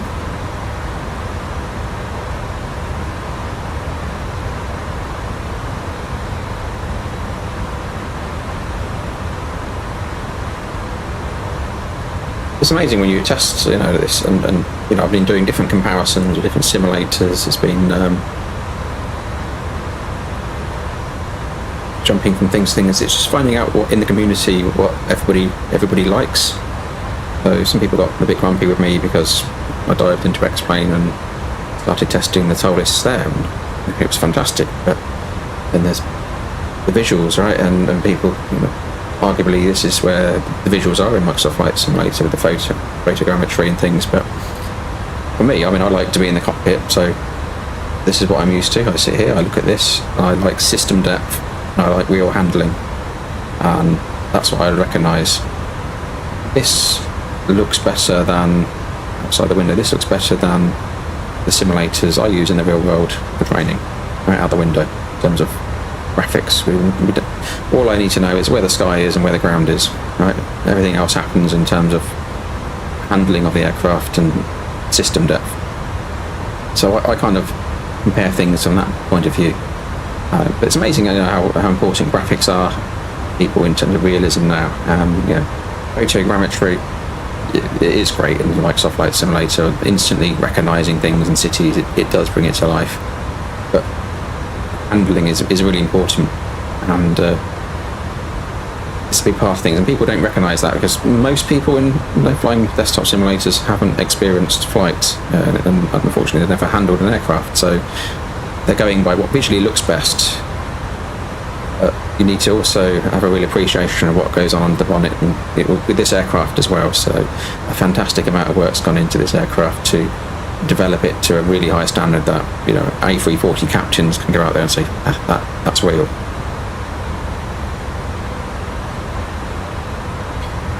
So I asked EK Studio, I asked ToLiss, I reached out to them, I think maybe last night or the night before.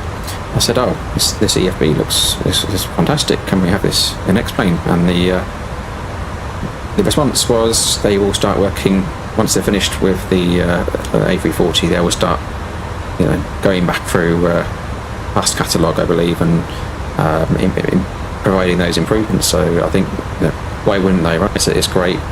They'll roll that out, I'm sure. So it's just a case of time and workload for them.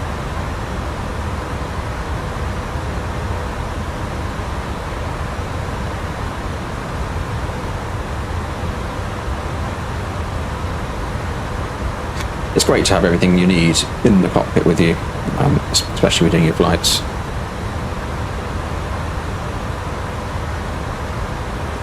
The purpose of demonstrating is not having to, especially with streaming as well, like I'm doing, not have to pin other screens open and forget to close them and ruin the immersion.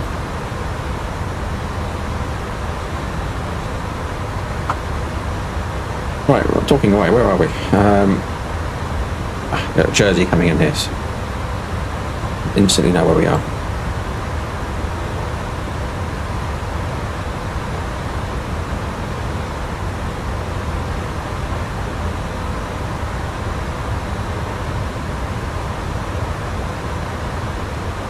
Been on this highway this week actually.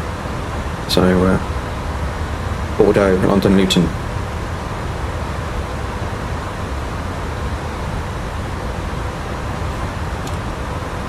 Guess we should plumb in some landing performance. So we reset that to go and compute. So I think it was dry. It was dry for London Heathrow. I'm looking out my window now. I guess you can almost class me as not too far from London. It's not raining here anyway. I'll go with that. 10269106. Config full we'll go for, and pushing on.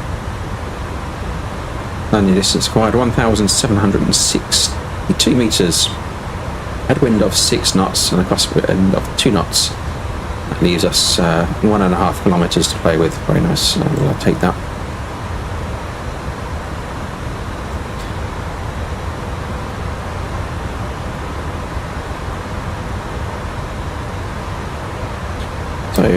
1026 is in the box. I haven't got my Wing MCDU working, or the mini FCU. ToLiss did say they're working, and Aerosoft did say they're working with, all the big add-ons, developing those, trying to get as many of those acting and working in time for launch. So there may be a few stragglers, I'm sure, trying to sort things out, but they're working on all that behind the scenes. 10 at 6 and 9.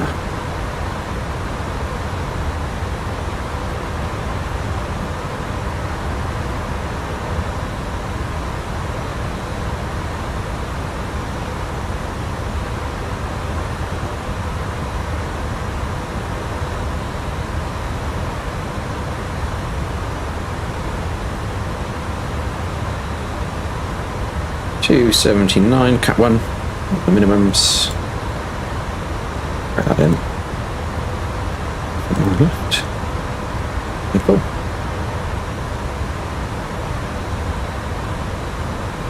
If you're doing a flap free in the A340, you don't have the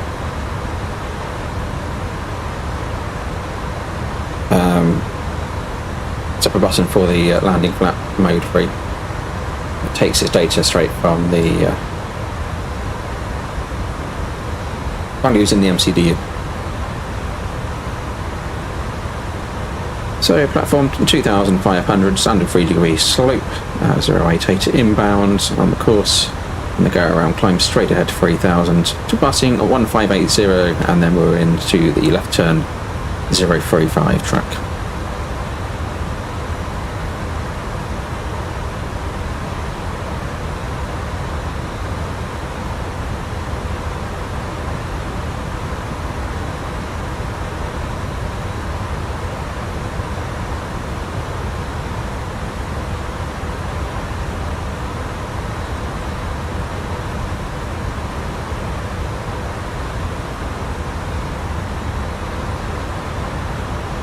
Couple of descents just come into to view.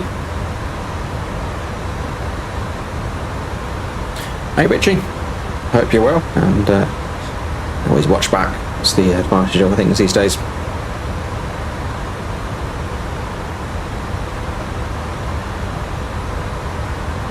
Yeah, TJ, you're right there about, I did think, right, what if I was to invest in something PC wise, do I need to do that? I was looking at it, I thought, oh, okay, if anything, I suppose it would be a new GPU, but look at them, you think the price of a small car, right? So I'm using the TX 7900 XTX, I think that's the one. It's in the description. But yeah, the top end AMD. So I've got an AMD. I thought, okay, I've never really looked back. To be honest, it's been fine. It's about 1,000. But what do I get for another 4,000? It doesn't really seem worthwhile, right? But I could be wrong. I might get one day and think, oh, okay, should have done that years ago.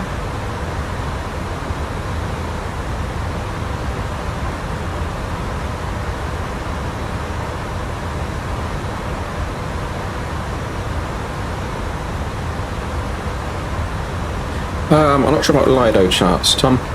It's also a Navigraph linked up at the moment. That's all I've seen so far.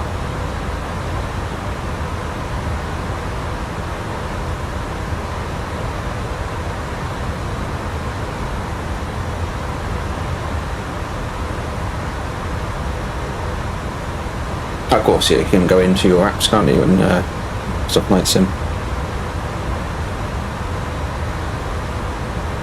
I tend to use Navigraph for convenience myself. Just everything kind of plugs together, right? So.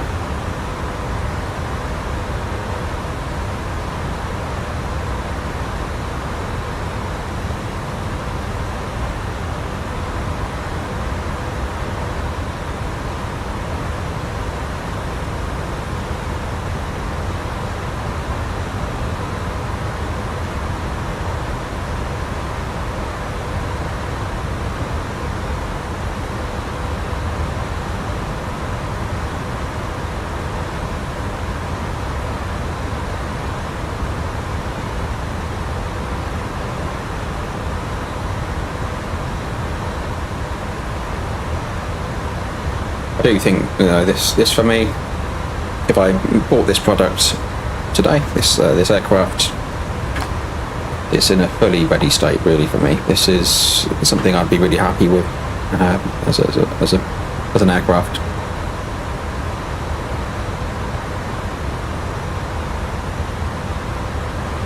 I haven't found any issues with it. For me, what you get in this EFB, right, is I would pay just to have this EFB in every aircraft. This is great. Functionality. Because you can train yourself so well with that repeatability of controls in there.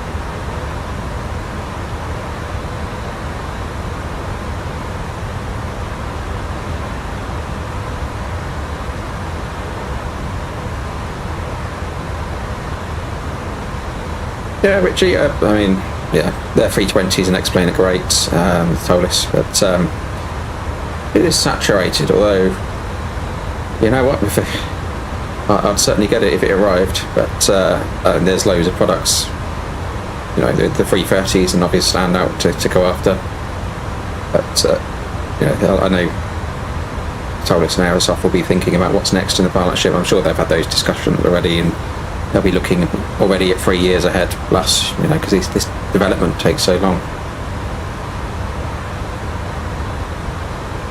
There's lots of opportunity there, but you're right, the A320 market is saturated, and so we had a Fenix there as well, with the Neo on the way to try.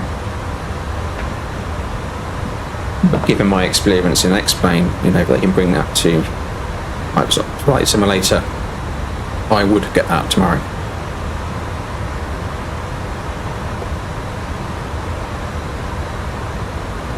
A320 wise, the ToLiss and X-Plane for me is no question the most realistic thing I've experienced to the real simulator and the real aircraft in terms of flight dynamics. Graphics we can argue about all day, right? But those are the things I appreciate. Other people appreciate different things. Also depends on what you do with a simulator as well in terms of your flying style. Some people are very procedural, they use it for training. Explain great. We're doing what we're doing now. We want to look out the window a bit and going long haul. Looking like you're arriving in London. This is a great place to be.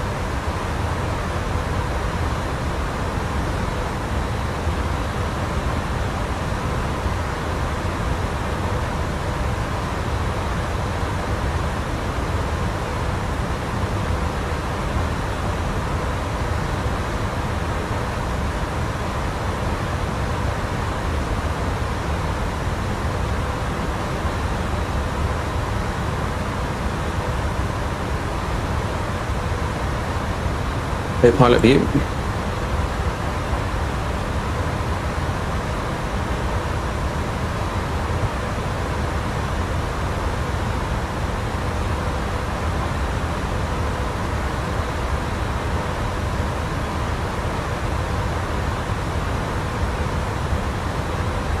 Hey Michael, you're doing BA virtual and the input viewer, the game changer for my landings. I'm glad it helped. Yeah, really pleased it helped you out.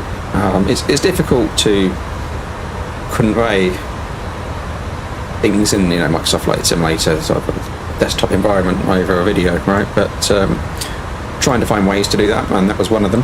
I'm glad it helps you out. Well, something I was considering was, I think in X-Plane it's a little bit easier to do shared cockpit. So I'll be open to, I've done it once with one of our channel members previously. That worked okay in Microsoft Flight Simulator, but that was 2020, which I tend to no longer use, but certainly not have it installed. But I'm going to look into that for X-Plane. That's an option. I'll be open to doing a bit of procedural stuff for people. People find interesting. I'll be open to that. TJ, type ratings, X-Plane 12 and ToLiss. Correct, 100% on that one. System-wise, system depth, getting used to low. you can do as long as you've got the system depth with. So both have Fenix and ToLiss, but for the handling as well, X-Plane 12 ToLiss would be my go-to. It has my personal endorsement. Approaching top of descent, so first restriction is going to be down to 130 at Hazel. Then we're down to 70 for Ockham. I might leave it, so we might go into Ockham around about 90, the hold, descend in the hold, do a lap, check its accuracy.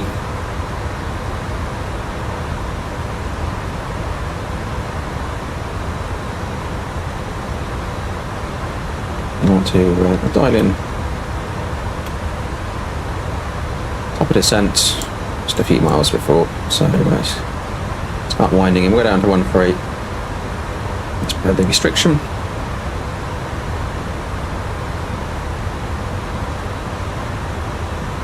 Having crew, top of descent. Oh, sorry, we should done that. Having crew, top of descent. Listen on that one.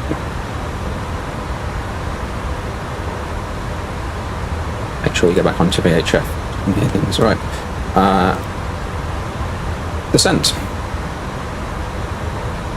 Let's keep an eye on that profile. Cross idle descent. Cross descent, sorry.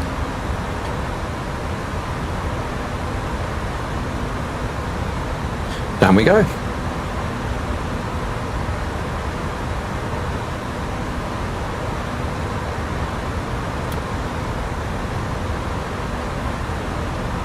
Constraints on now.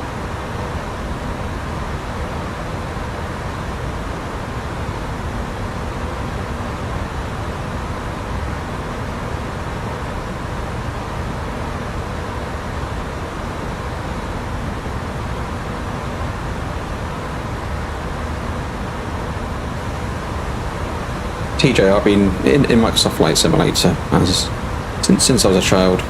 Never ever stepped out of it. And a month ago I stepped into X-Plane, and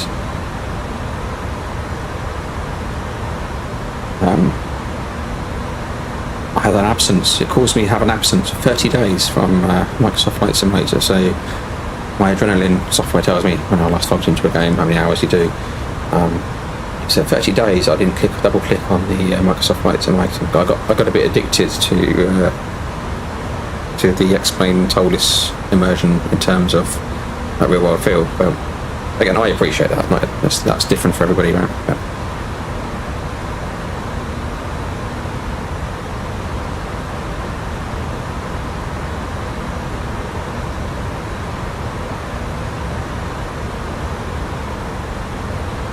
Wingtip vents, Fenix, a bit better.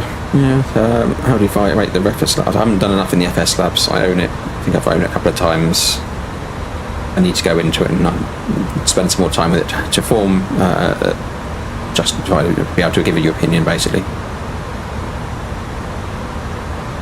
on that, Richie. But yeah, happy to do that. But like you, I've invested hundreds and hundreds of pounds in Microsoft Flight Simulator. And it's like, oh, okay, I can just walk away from that, can't I? But then this aircraft turned up, and you think, okay, dive back in, and I'm really enjoying this, right? So I've got the benefits of ToLiss in Microsoft Flight Simulator. Nice new aircraft.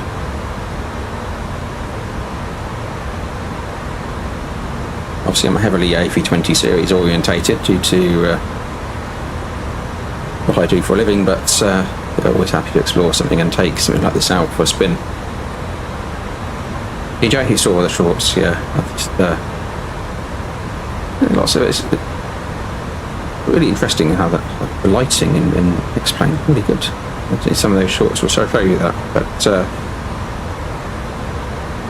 great immersion. So yeah, I thought I'd share some of that. So lots of, yeah, sorry for all the short videos.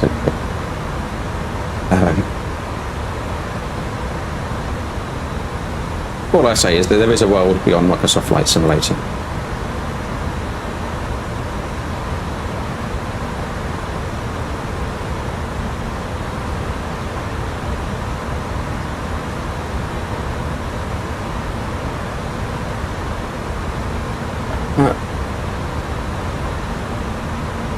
A2, looking at the PMGG, it's going to be some $635. Everything else is a bit pricey. I mean, you can sink a fair bit of money, right? I think I've done a couple of £100 this week on explain bits and pieces. It's an expensive game. I just new headset over £100. That's in. I'll be landing on my doorstep any moment. So if you hear the doorbell ring, that's what it is. Some people might quality, but you can throw hundreds at this way. But you know what? If you enjoy it, do it. You know, it's you gotta enjoy something, haven't you? And you know, the wife thinks I'm mad. Why would you do this when you work all day in an aircraft? But you develop things at a young age that you enjoy and you carry them through, and it's great to. For me, I mean, the reason why I YouTube is to bring a bit of extra immersion for your simming, you know, so you can draw upon real world comparisons. That's what I'm here for. It certainly doesn't make me any money, it costs me money. Quite ridiculous amounts, but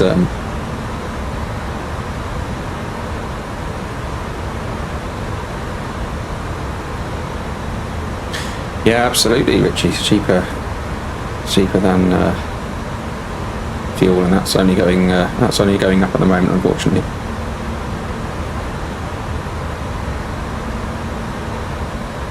That's a good one, actually. Yeah. Aviation is an expensive game. Yeah, once you start taking flying lessons, you get out there. And I know, I think you think you've done that, Richie, but you know, you'll appreciate the real costs of flying once you step into a plane and you have to top the tanks up with your own credit card.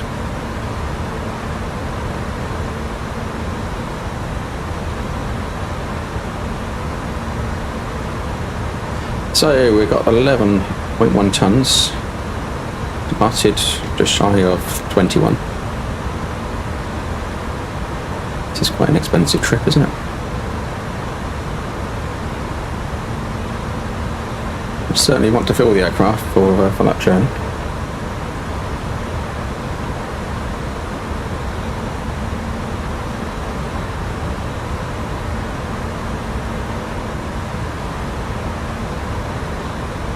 Is it a rich person hobby, general aviation? I suppose, yeah, for doing it regularly, yeah, you need cash. But don't let that put you off from a training point of view. If you consider the outlay compared to being a doctor versus the time as well, don't let the cost frighten you. You've got to put it in the sort of broader perspective when it comes to flight training.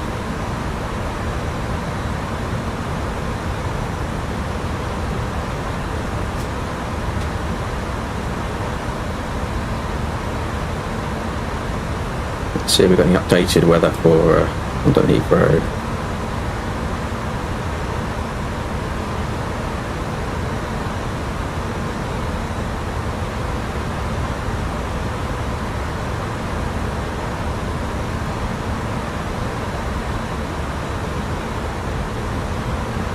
Temporary becoming 900 feet has gone. 100 at 6 on the wind, 110 at 6. See if that updates on here. Oh, let's take off. Interesting. Why would it base it on? Sorry, landing performance and take off performance, landing performance. Not updated that wind here. Okay, that's only a 10-degree difference. So through the cloud at 1,000.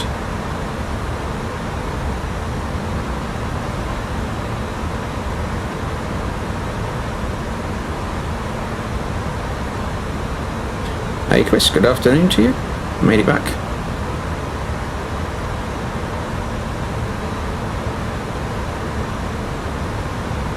Passing 18 for flight of 130, Roxford for 1 hotel arrival into Heathrow.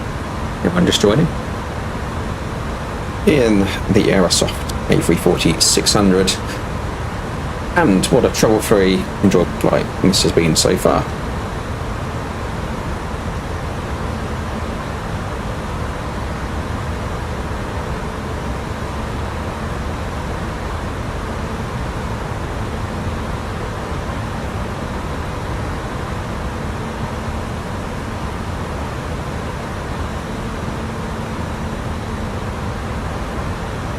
So we're going to enter the hold at Ockham. Let's just zoom out, so make sure we got that thrown in. Let's see, I'll go ham mode.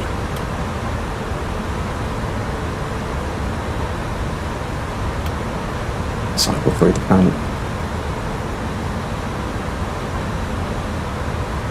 Yeah, we've got the hold indicated by the white arrow there, Ockham.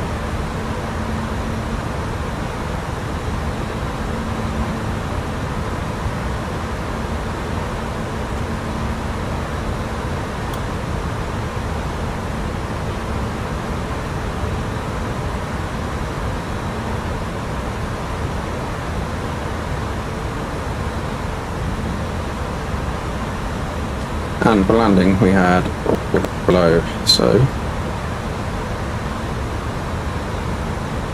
on the 340 auto brake system, switch select the mode, so we turn that to low. Takeoff, we are over here. This shows the whether it's active or not when we're touched down.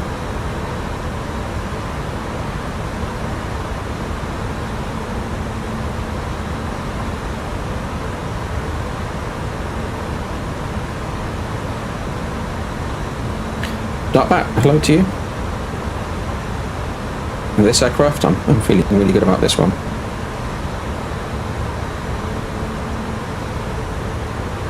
I would definitely get this in my hangar if it wasn't already.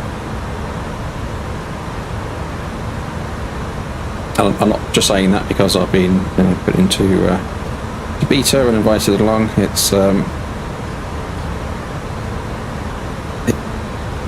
really is good. It really is good. What I've been going through in the EFB. So if you're only just joining the stream, the functionality of the EFB is a huge part of this, which I really like. And said I'd have it just for that EFB. I want to take this everywhere.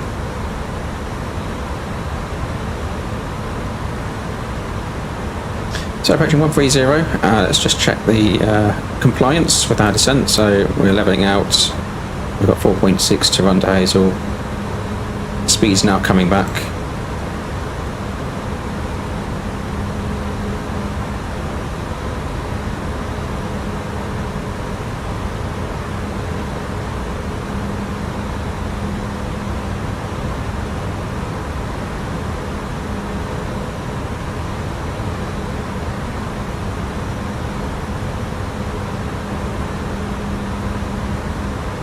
Constraint there.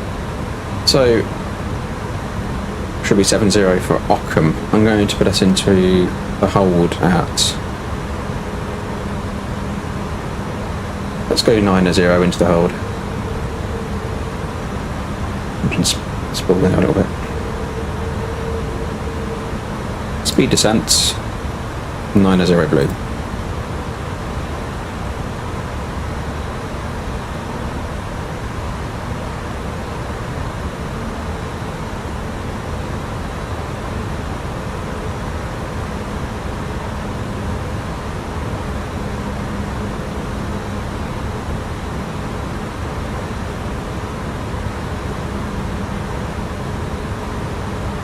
And then in the whole page as well,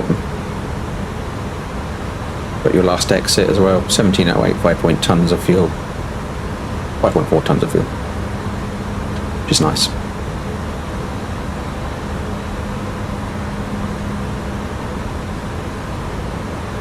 So just over half an hour we can spend in the hold if we needed to. I'm not going to let you enjoy that, don't worry. We'll just let it pick up the pattern and we'll probably exit and bring it into 9 left. We'll enter 9-0, bring it down to 7 by the descent profile. Could vector it round, and that would be normal for Heathrow. It'd be vectors, you wouldn't be following a rigid nav guidance path.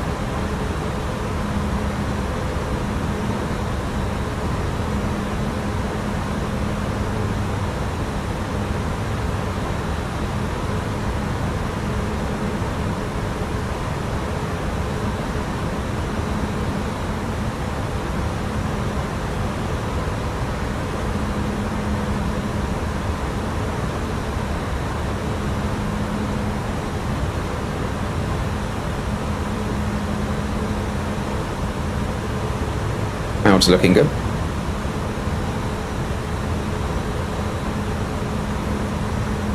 Why is the line R the DFB so uncrispy? Okay, let's analyse, let's look for uncrispy lines.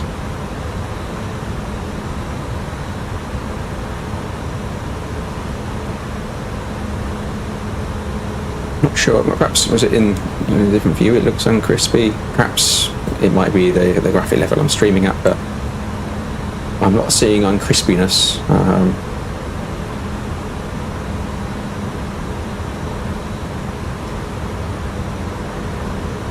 Is it from this view? You sort of see that, or is it that one? But no, but because actually close up when you look at it, it looks fine.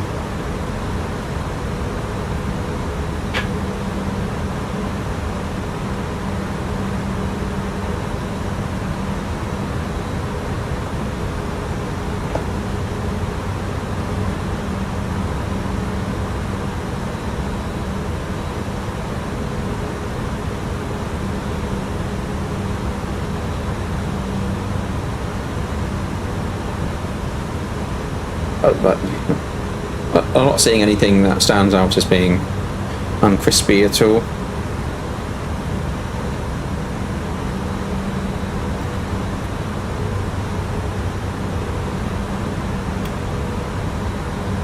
But everyone's speed, star 900. Everyone's got different standards of crispiness, I guess.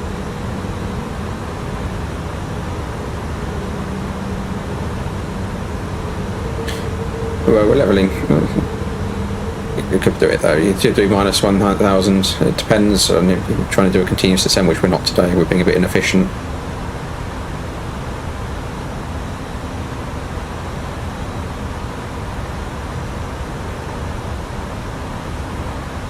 Yeah, YouTube. So you'll see things worse than I see it. As the YouTube compression, unfortunately, is a bit annoying because they can make the nicest 4K videos for you, and then you put it onto YouTube and you're watching. Okay, it did look good when I saw it, but that's just what we have to work with.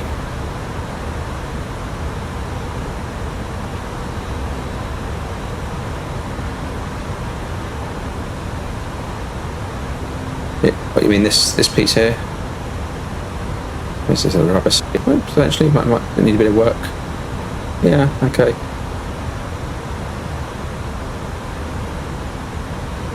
We bought uncrispy window edge to ToLiss for you.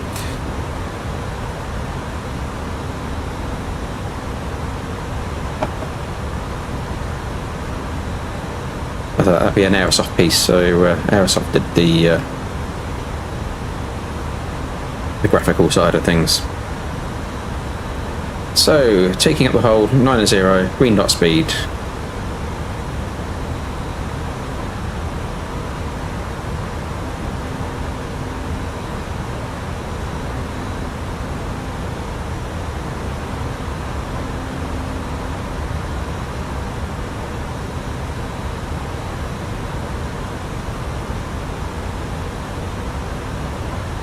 I have a left. Right. To be honest, I mean, I'm not looking at anything that looks bad, right? I can't see it. I'm not anything that goes over. Right, into the hold we go.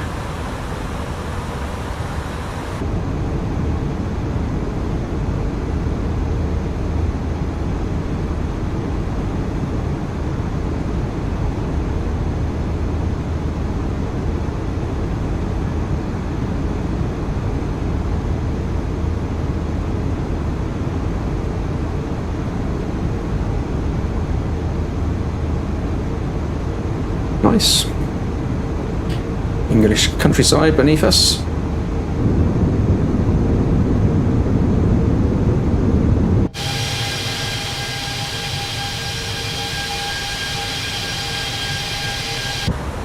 Now what I have noticed with this aircraft, it is a little bit, takes a bit of time to slow down. That's caught me out on a practice approach, so get the approach mode active early, get the flaps, start getting some flaps out. Basically, don't leave it too late, that's what I'm saying with this aircraft. Takes a little bit of time to decelerate.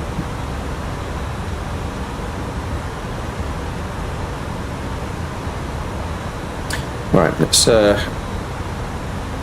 take us down to 70, and we'll do vertical speed. Let's put it in with a shallow descent. Let's go 500 feet per minute now.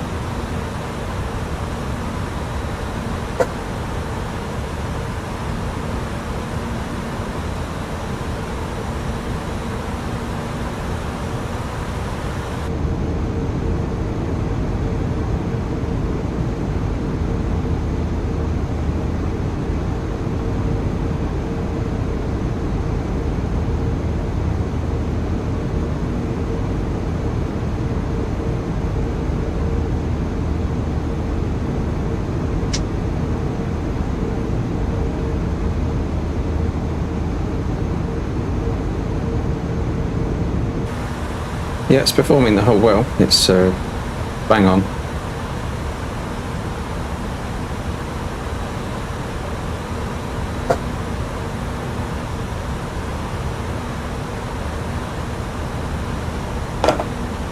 Right, we can exit.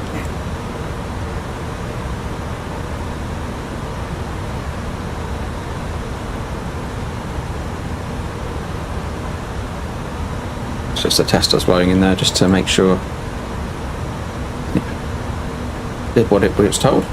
It does. Very accurately, actually.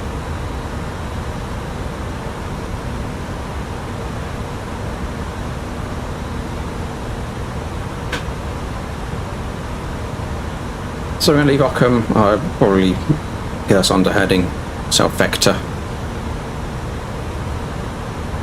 Set us up for a slightly longer final.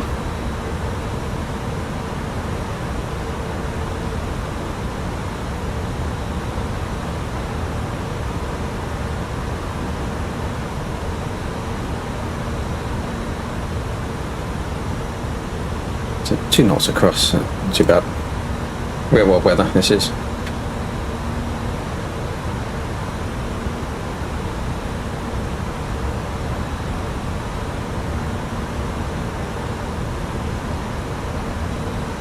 Speed management depends on the situation you're in.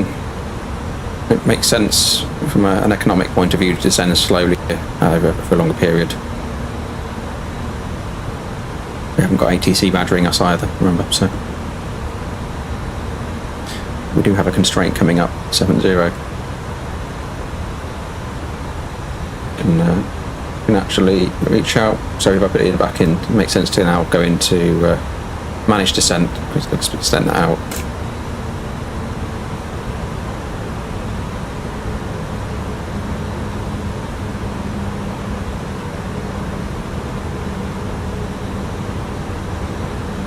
So it's keen to capture the altitude.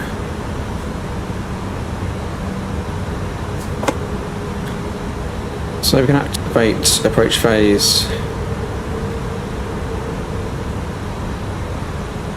Speed alt star.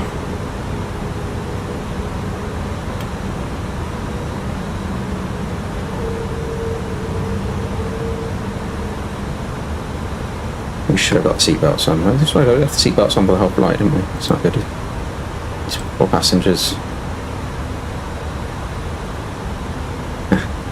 chatting away.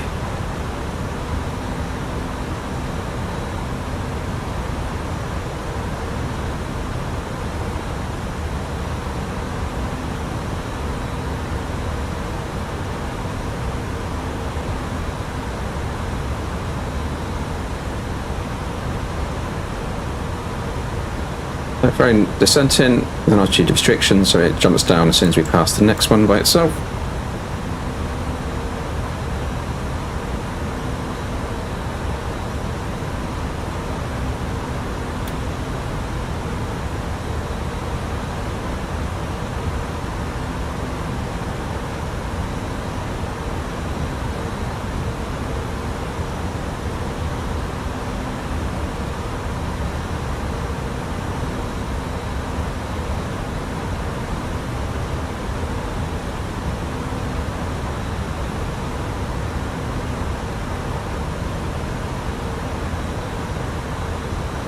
fast idle descent. Climbing restrictions coming in, but we'll go 1026, check 3 times.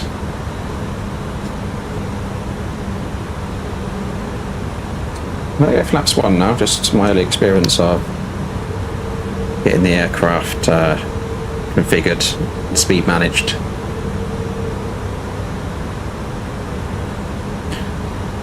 I'd rather come in stabilised than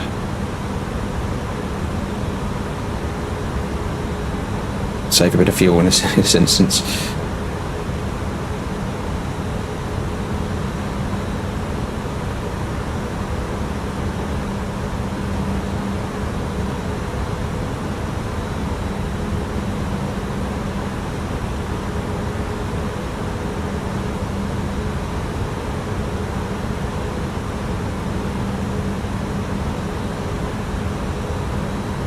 I'm going to go heading select.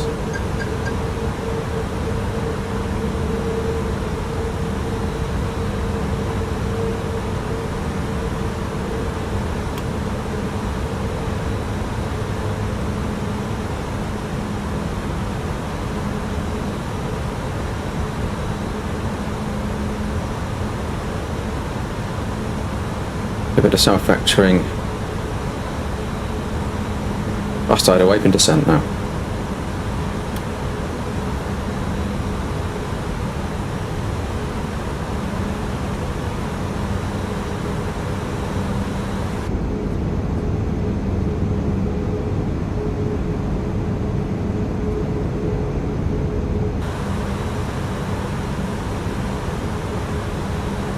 Just on the borderline of icing conditions, I'll put it on just in case.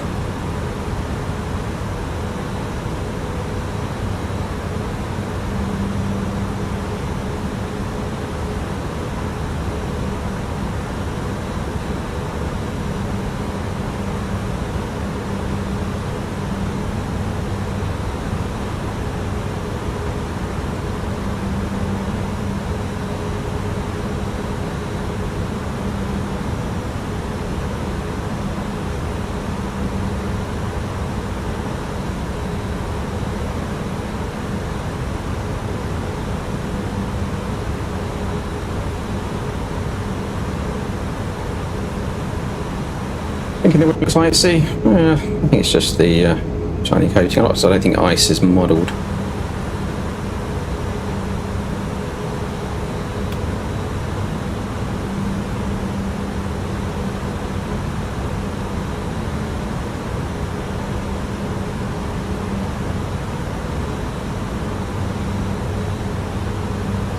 Lock start.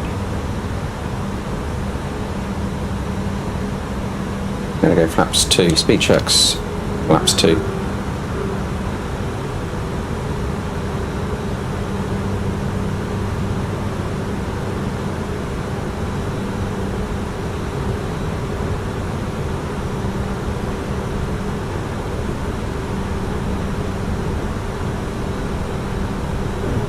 I could do with clearing up my flight plan, couldn't I? So that's gone a bit.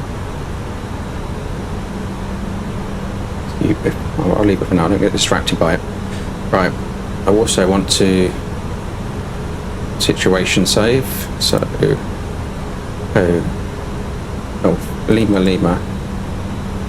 9 left, save situation. I'm going to overwrite that situation again shortly as we get a bit closer, so that's in. Come back to that.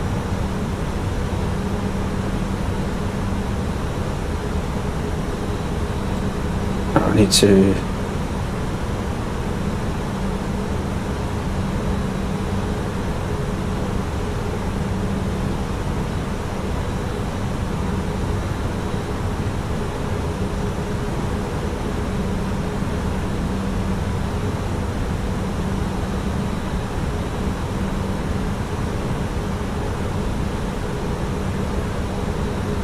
would have expected the glide slope to have captured.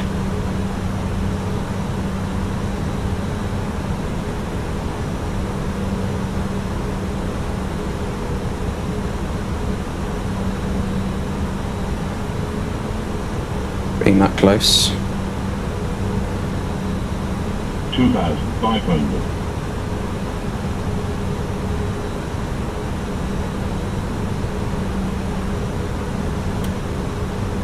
Oh, star. Glide slope star. Okay, it's got it. I was just about to go raw data then. Okay, and the missed approach was 3,000 set. And we'll go gear down.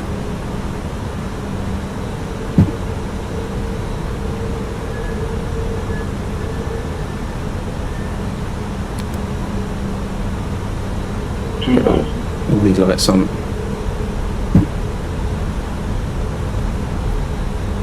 Cabin. Flaps free, speed checks, flaps free.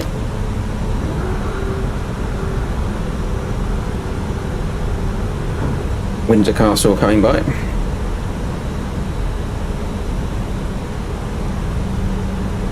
And flaps full, speed checks, flaps full. Hit that like button. Let's see if we can get this down on the deck and reset that situation. So we'll have another go and we'll stop on the runway and we'll do instant replay, have a look if we land it, and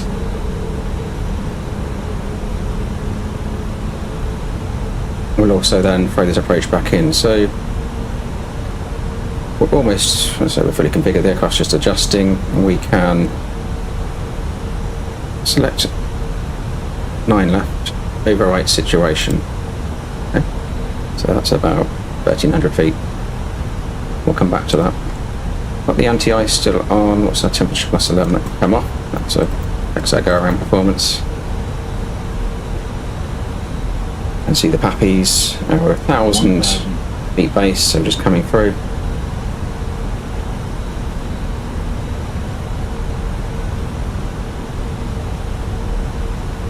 This aircraft is satisfying to land when you get it right. You can sort of have that effect of all the gear coming down at once, but or landing individually, sorry, hitting the deck. But my control, Cat 1.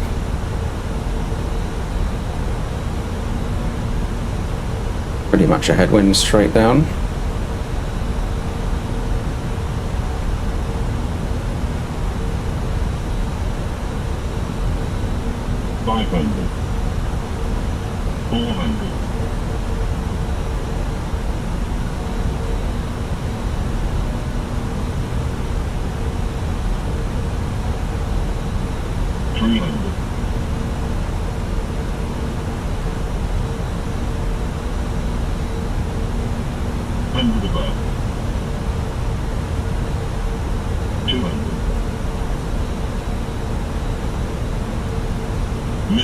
Continue. 100.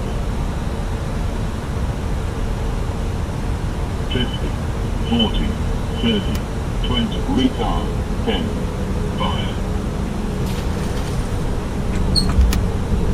Reverse, spoilers, decel.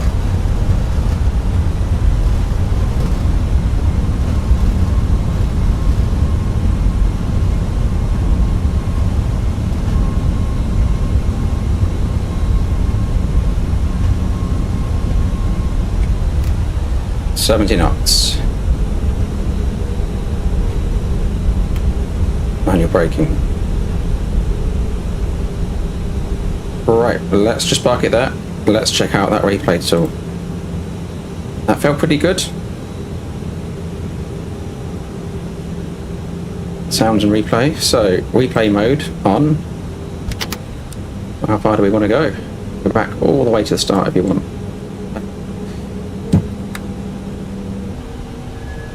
Let's go there. Play.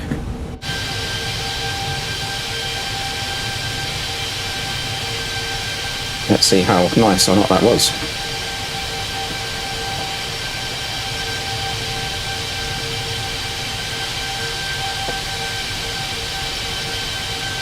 Look at that for some different views as well.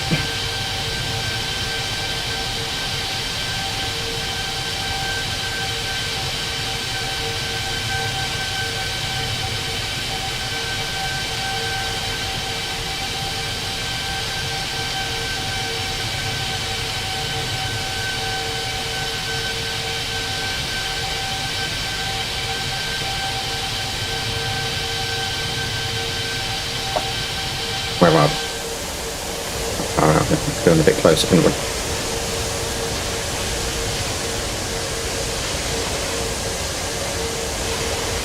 Runway didn't load in very well, did it? It's,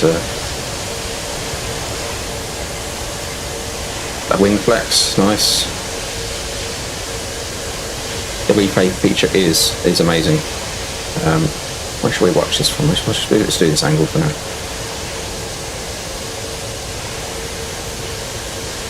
Yeah, that works out.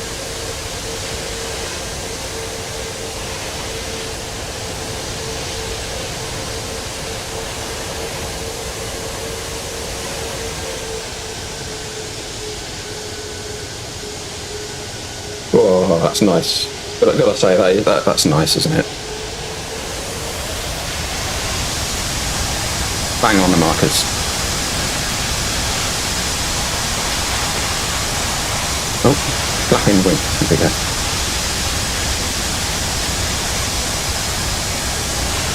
It's not in the marketplace yet. Clear for takeoff, not released yet. This is a preview, but expect that imminently. We can have another look for back. Look, let's not drag it back so far this time.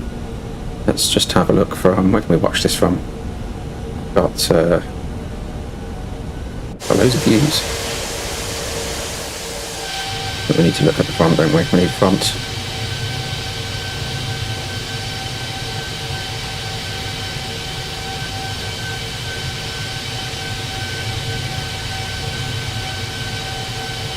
So once we're finished the landing excitement, I'll go back and do the situation load just so you can see that.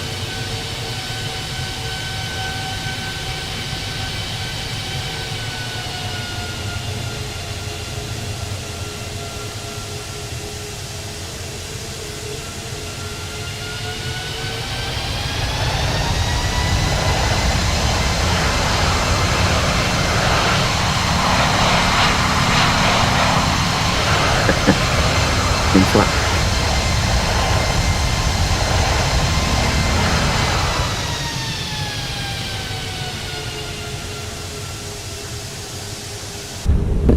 You can just keep dragging it. See, this is what I mean. A lot of aircraft would struggle with that. You would get problems, right? I'm just cycling through views, cinematic views, chase tail,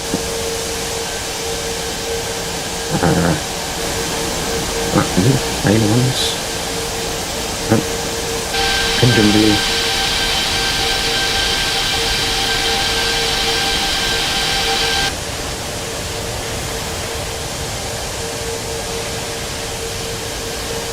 But when you land the A340 on that, it's satisfying. You can kind of feel those main gears will come down. I do like it for that.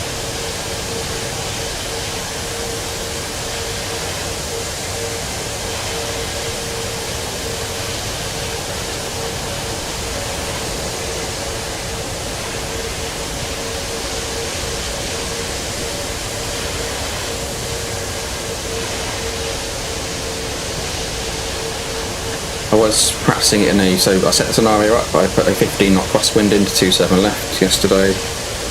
Repeatedly flew that 15 times or so. Just getting used to the rudder.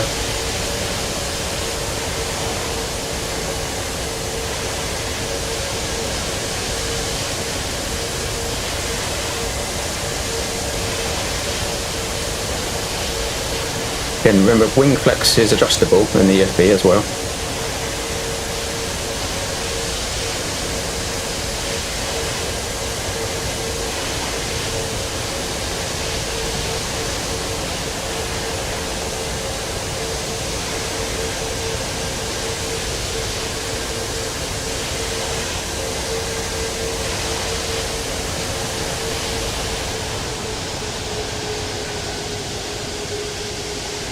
Oh, that's pro level A340ing that.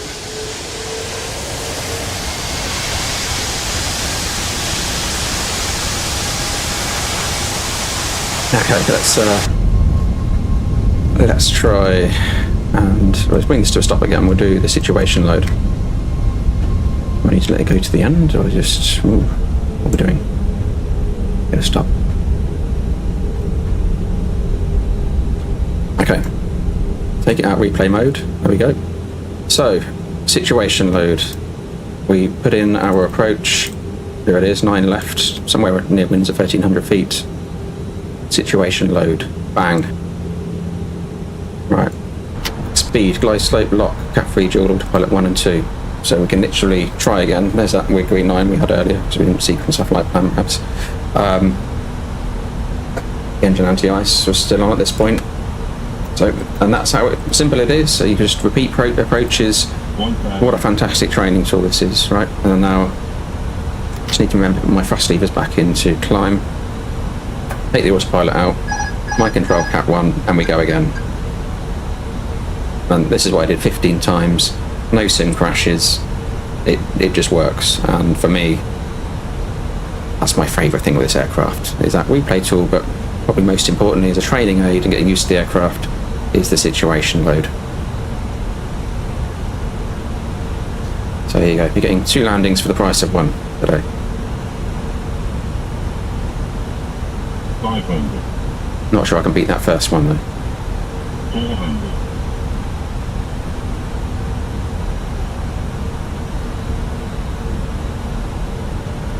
Except runway texture loading properly. 300.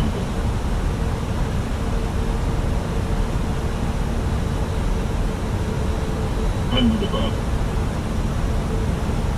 200. Minimum. Continue. 100. 50. 40. 30.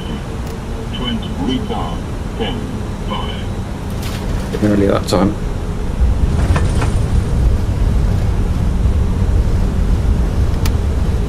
Or in reverse.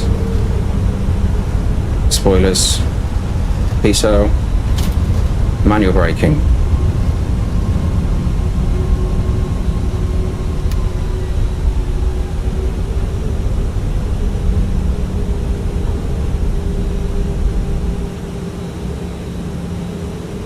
And now, if we really wanted to, again, replay mode. You go and check your last. I presume you can check. Can you? Yeah, that's. Well, can you or not? I don't know. Perhaps it doesn't let you do it on an Aria. I don't know. I need to find out about that. So I need to exit. Oh dear. Okay. We broke it. So we'll slam into the Heathrow into S5. What we could have done, and what we can do to come back in normally again, is reload the situation, I think. 1,500, 400, 300. No, it doesn't like that. So, let's have a look. Situation load again. Sometimes we did it twice. It likes it. So I had that where it's taking a bit of time to load in scenery and things. I've hit the situation load again. It's fine. My control, cat 1. So we got ourselves into a bit of a pickle there with various bits, and it looked like it was game over, but situation load changed, saved us, saved the day. We're back doing repeatable landings again. So 3 landings for the price of 1.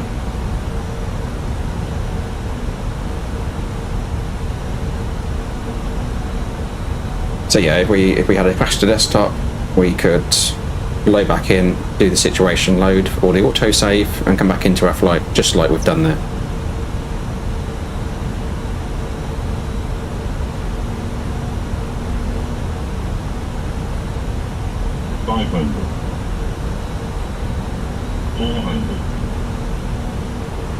Wind's moved a little bit, so it's not straight down the nose, it's come over to the other way a little bit.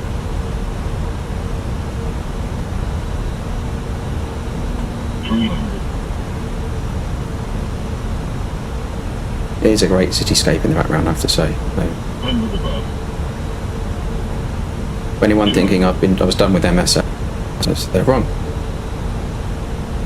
Got its place. Continue. 100. 50, 40, 30, 20, retard, 10, 5.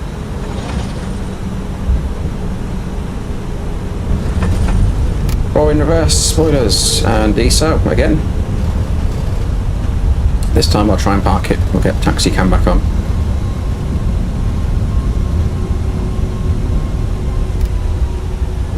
Manual braking my control. Sorry, my control. Reverse is off. So. Okay, let's take this right. Bring the speed back. Remember to overshoot a little bit.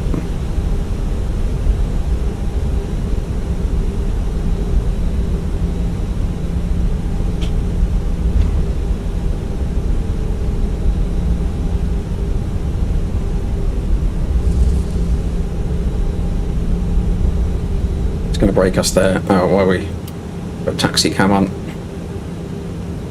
We configure. So, spoilers. Oh, we left the energy off, so that's for the situation load. Strobes come off. APU.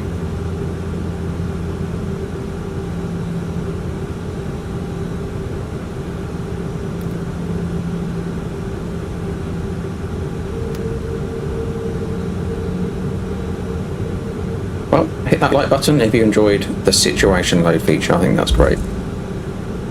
Hours of fun with that. So we go over here, we should be Terminal 3, Virgin Atlantic, right?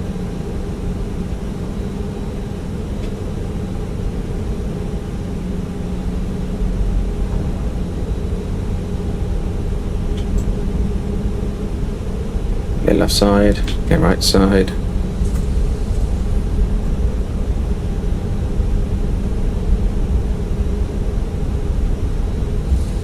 You do have to manage the speed quite closely as well in turns. It's definitely not a 320 in terms of there's the lines. It does pick up the lines better here. We had, you can see it so clearly in Toulouse, but you can see the line here. Have to wear the nose wheel. Perhaps should be.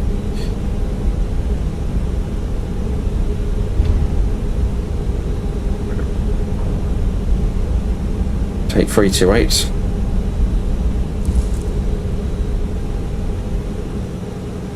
Not sure this is a 340 stand or not, but we're doing it.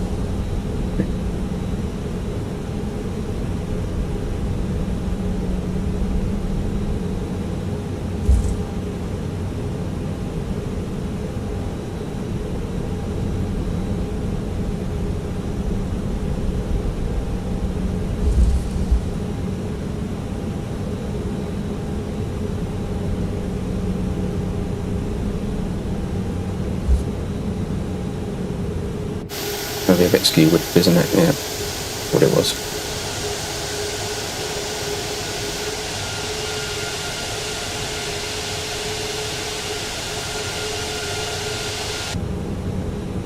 Park brake is set, and we have the exciting task of so actually no, we need to do it the right way around. So standby is off first. So we go this side. Standby is off. So we take the engines off first, which should do. But I'm not sure what the cool down time is on these engines. I think in the wrong order. So 4, 3, 2, 1. And we can do all of this.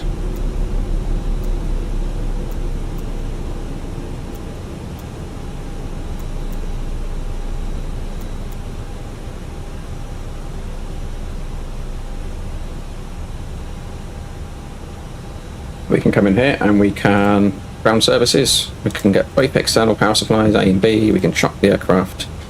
We can therefore release the parking brake.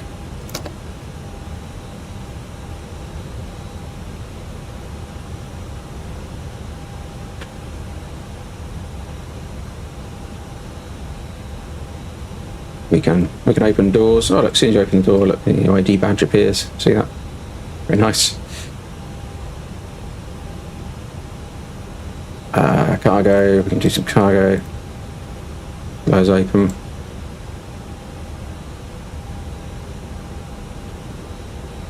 Got left turn on cross feed.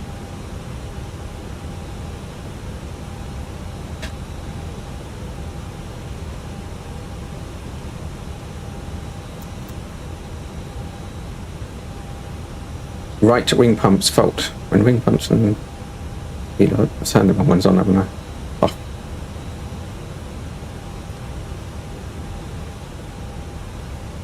Not to matter.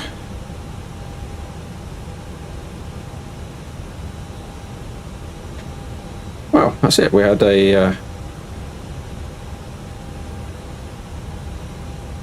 really good play around with that. I've really enjoyed 340. I think now, if you want to go back into a situation, you can. You just hit that control and you dive back in. Do the approach. Ready to go again. So it's a great aircraft. I would highly recommend exploring it if you're into your long haul or your Airbus. And this is it's a really good depth, TJ. So this is ToLiss depth. Quite frankly, they have an incredible level of detail. So it's kind of what Aerosoft needed, I think, is this level of detail to come in. I enjoyed that. The landing experience was satisfying. The level of depth is great. You know, if you're somebody who flies across the Atlantic doing long haul operations in the sim, in Microsoft as well, you've got a ToLiss airliner, ToLiss depth. You've got that EFB, the peace of mind that, you know, if your sim crashes, you're back going again, and you can also train with it really well. So you can see it is very powerful. It's very stable. So we've thrown it for a lot there, particularly coming into Heathrow. We've got you know, reloading in those scenarios. A lot of sims would have crashed at that point. So yeah, I agree, Richie, that Aerosoft modelling and the ToLiss system depth and engine modelling and the handling experience is a really good match there, and that's going to work really well. I think a lot of people are going to be really happy with this. This will be their go-to aircraft once you get used to taxiing. Okay, so I'm not going to win any awards for taxiing or parking today. But yeah, it's a satisfying aircraft to fly. It's nice up in the air. It's got good performance in the 600 as well. That's modelled well. So there's a lot of enjoyment to be had with this aircraft.